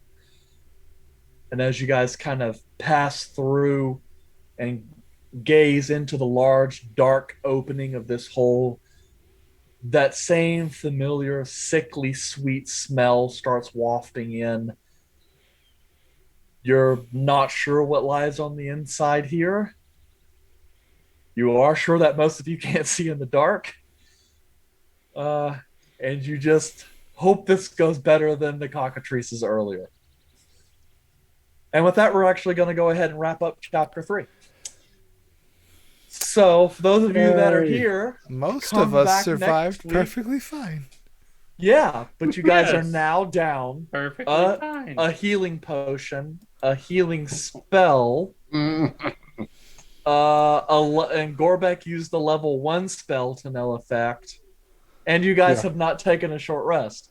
So this is going to be interesting, fellas. The only thing we're going to get at short rest is like 2 hit points. We don't gain shit out of them. That's true. Yeah, that's true. Not at level 1. Definitely not. I haven't used the spell to. I'm down a rage, so that's one thing. I got one more. But full of anger. Yes, you got to make it count. But for those of you that are here, thanks for holding out until the end. And come back next Tuesday for chapter 4. And then we'll see if I manage to do a TPK this time. Because here's the deal. Oh God, please. First combat in session 0, I downed a player. Second combat, I downed a player. You downed a player during non-combat as well. That is also true. So right now, I am like, I guess 3 for 4 in downing a player each session. 3 more to go. Yeah, so we're gonna see. We are going to see. Oh jeez. Good night. Oh yeah. Yes. So that's actually a good question. Jace, we are going to ask that these people tune in on Thursday for Jason with Jace, our talk show. Who can they expect to have a conversation with then? Well, you can be sure to ask the beloved Gander, played by Aaron, all the questions you want to know about why he just yeeted himself off a bridge and why he keeps avoiding combat. Also, even though apparently he did pretty well when he decided to do anything with it. He did top out on the damage, but like Aaron, I do believe Gander has dealt the most damage in a single blow this campaign. That's because he's the only one to crit. Other than you, DM has the most crits. Aaron will be the guest on Adjacent with Jace this Thursday at 8:00 as we will ask him all sorts of questions about. At this point, I have no idea. There's too much stuff that happened today. We've got some maybe in-game questions we have to ask him. But yeah, this Thursday, the episode tonight will go live on YouTube on Thursday around 12 o'clock, and then Adjacent with Jace will happen at 8:00 p.m., and that will go live on Saturday. And then next week, back to the grind. Mm-hmm. Yep. Yeah. And then, if you guys have any special ways that you want me to kill these guys, feel free to go ahead and put it in the chat while you still can. Kill us with kindness. Or what you can do is you can follow all of our socials, which will be posted in our chat here, and you can post any kind of questions or ways or methods that you would like to see the DM kill us off on those social channels, Twitter, Facebook, YouTube. Even here on Twitch, if you haven't, please drop a follow. We would greatly appreciate it. It helps our channel out a lot. Momo has already dropped our socials down below, but if you have not taken the chance to stop and follow us, please do. It means a lot to us. Okay. So with that, we're going to close the book on chapter 3, and then we will see you guys next week on chapter 4. Grr. Bye, everyone. Groans. Victory streak. I can see what we are, don't know where we belong. Wanna know what you're thinking, wanna know if something's missing. Started stories before, but they ended up short. Get me up to higher places, want you to feel my pages. Is this for real?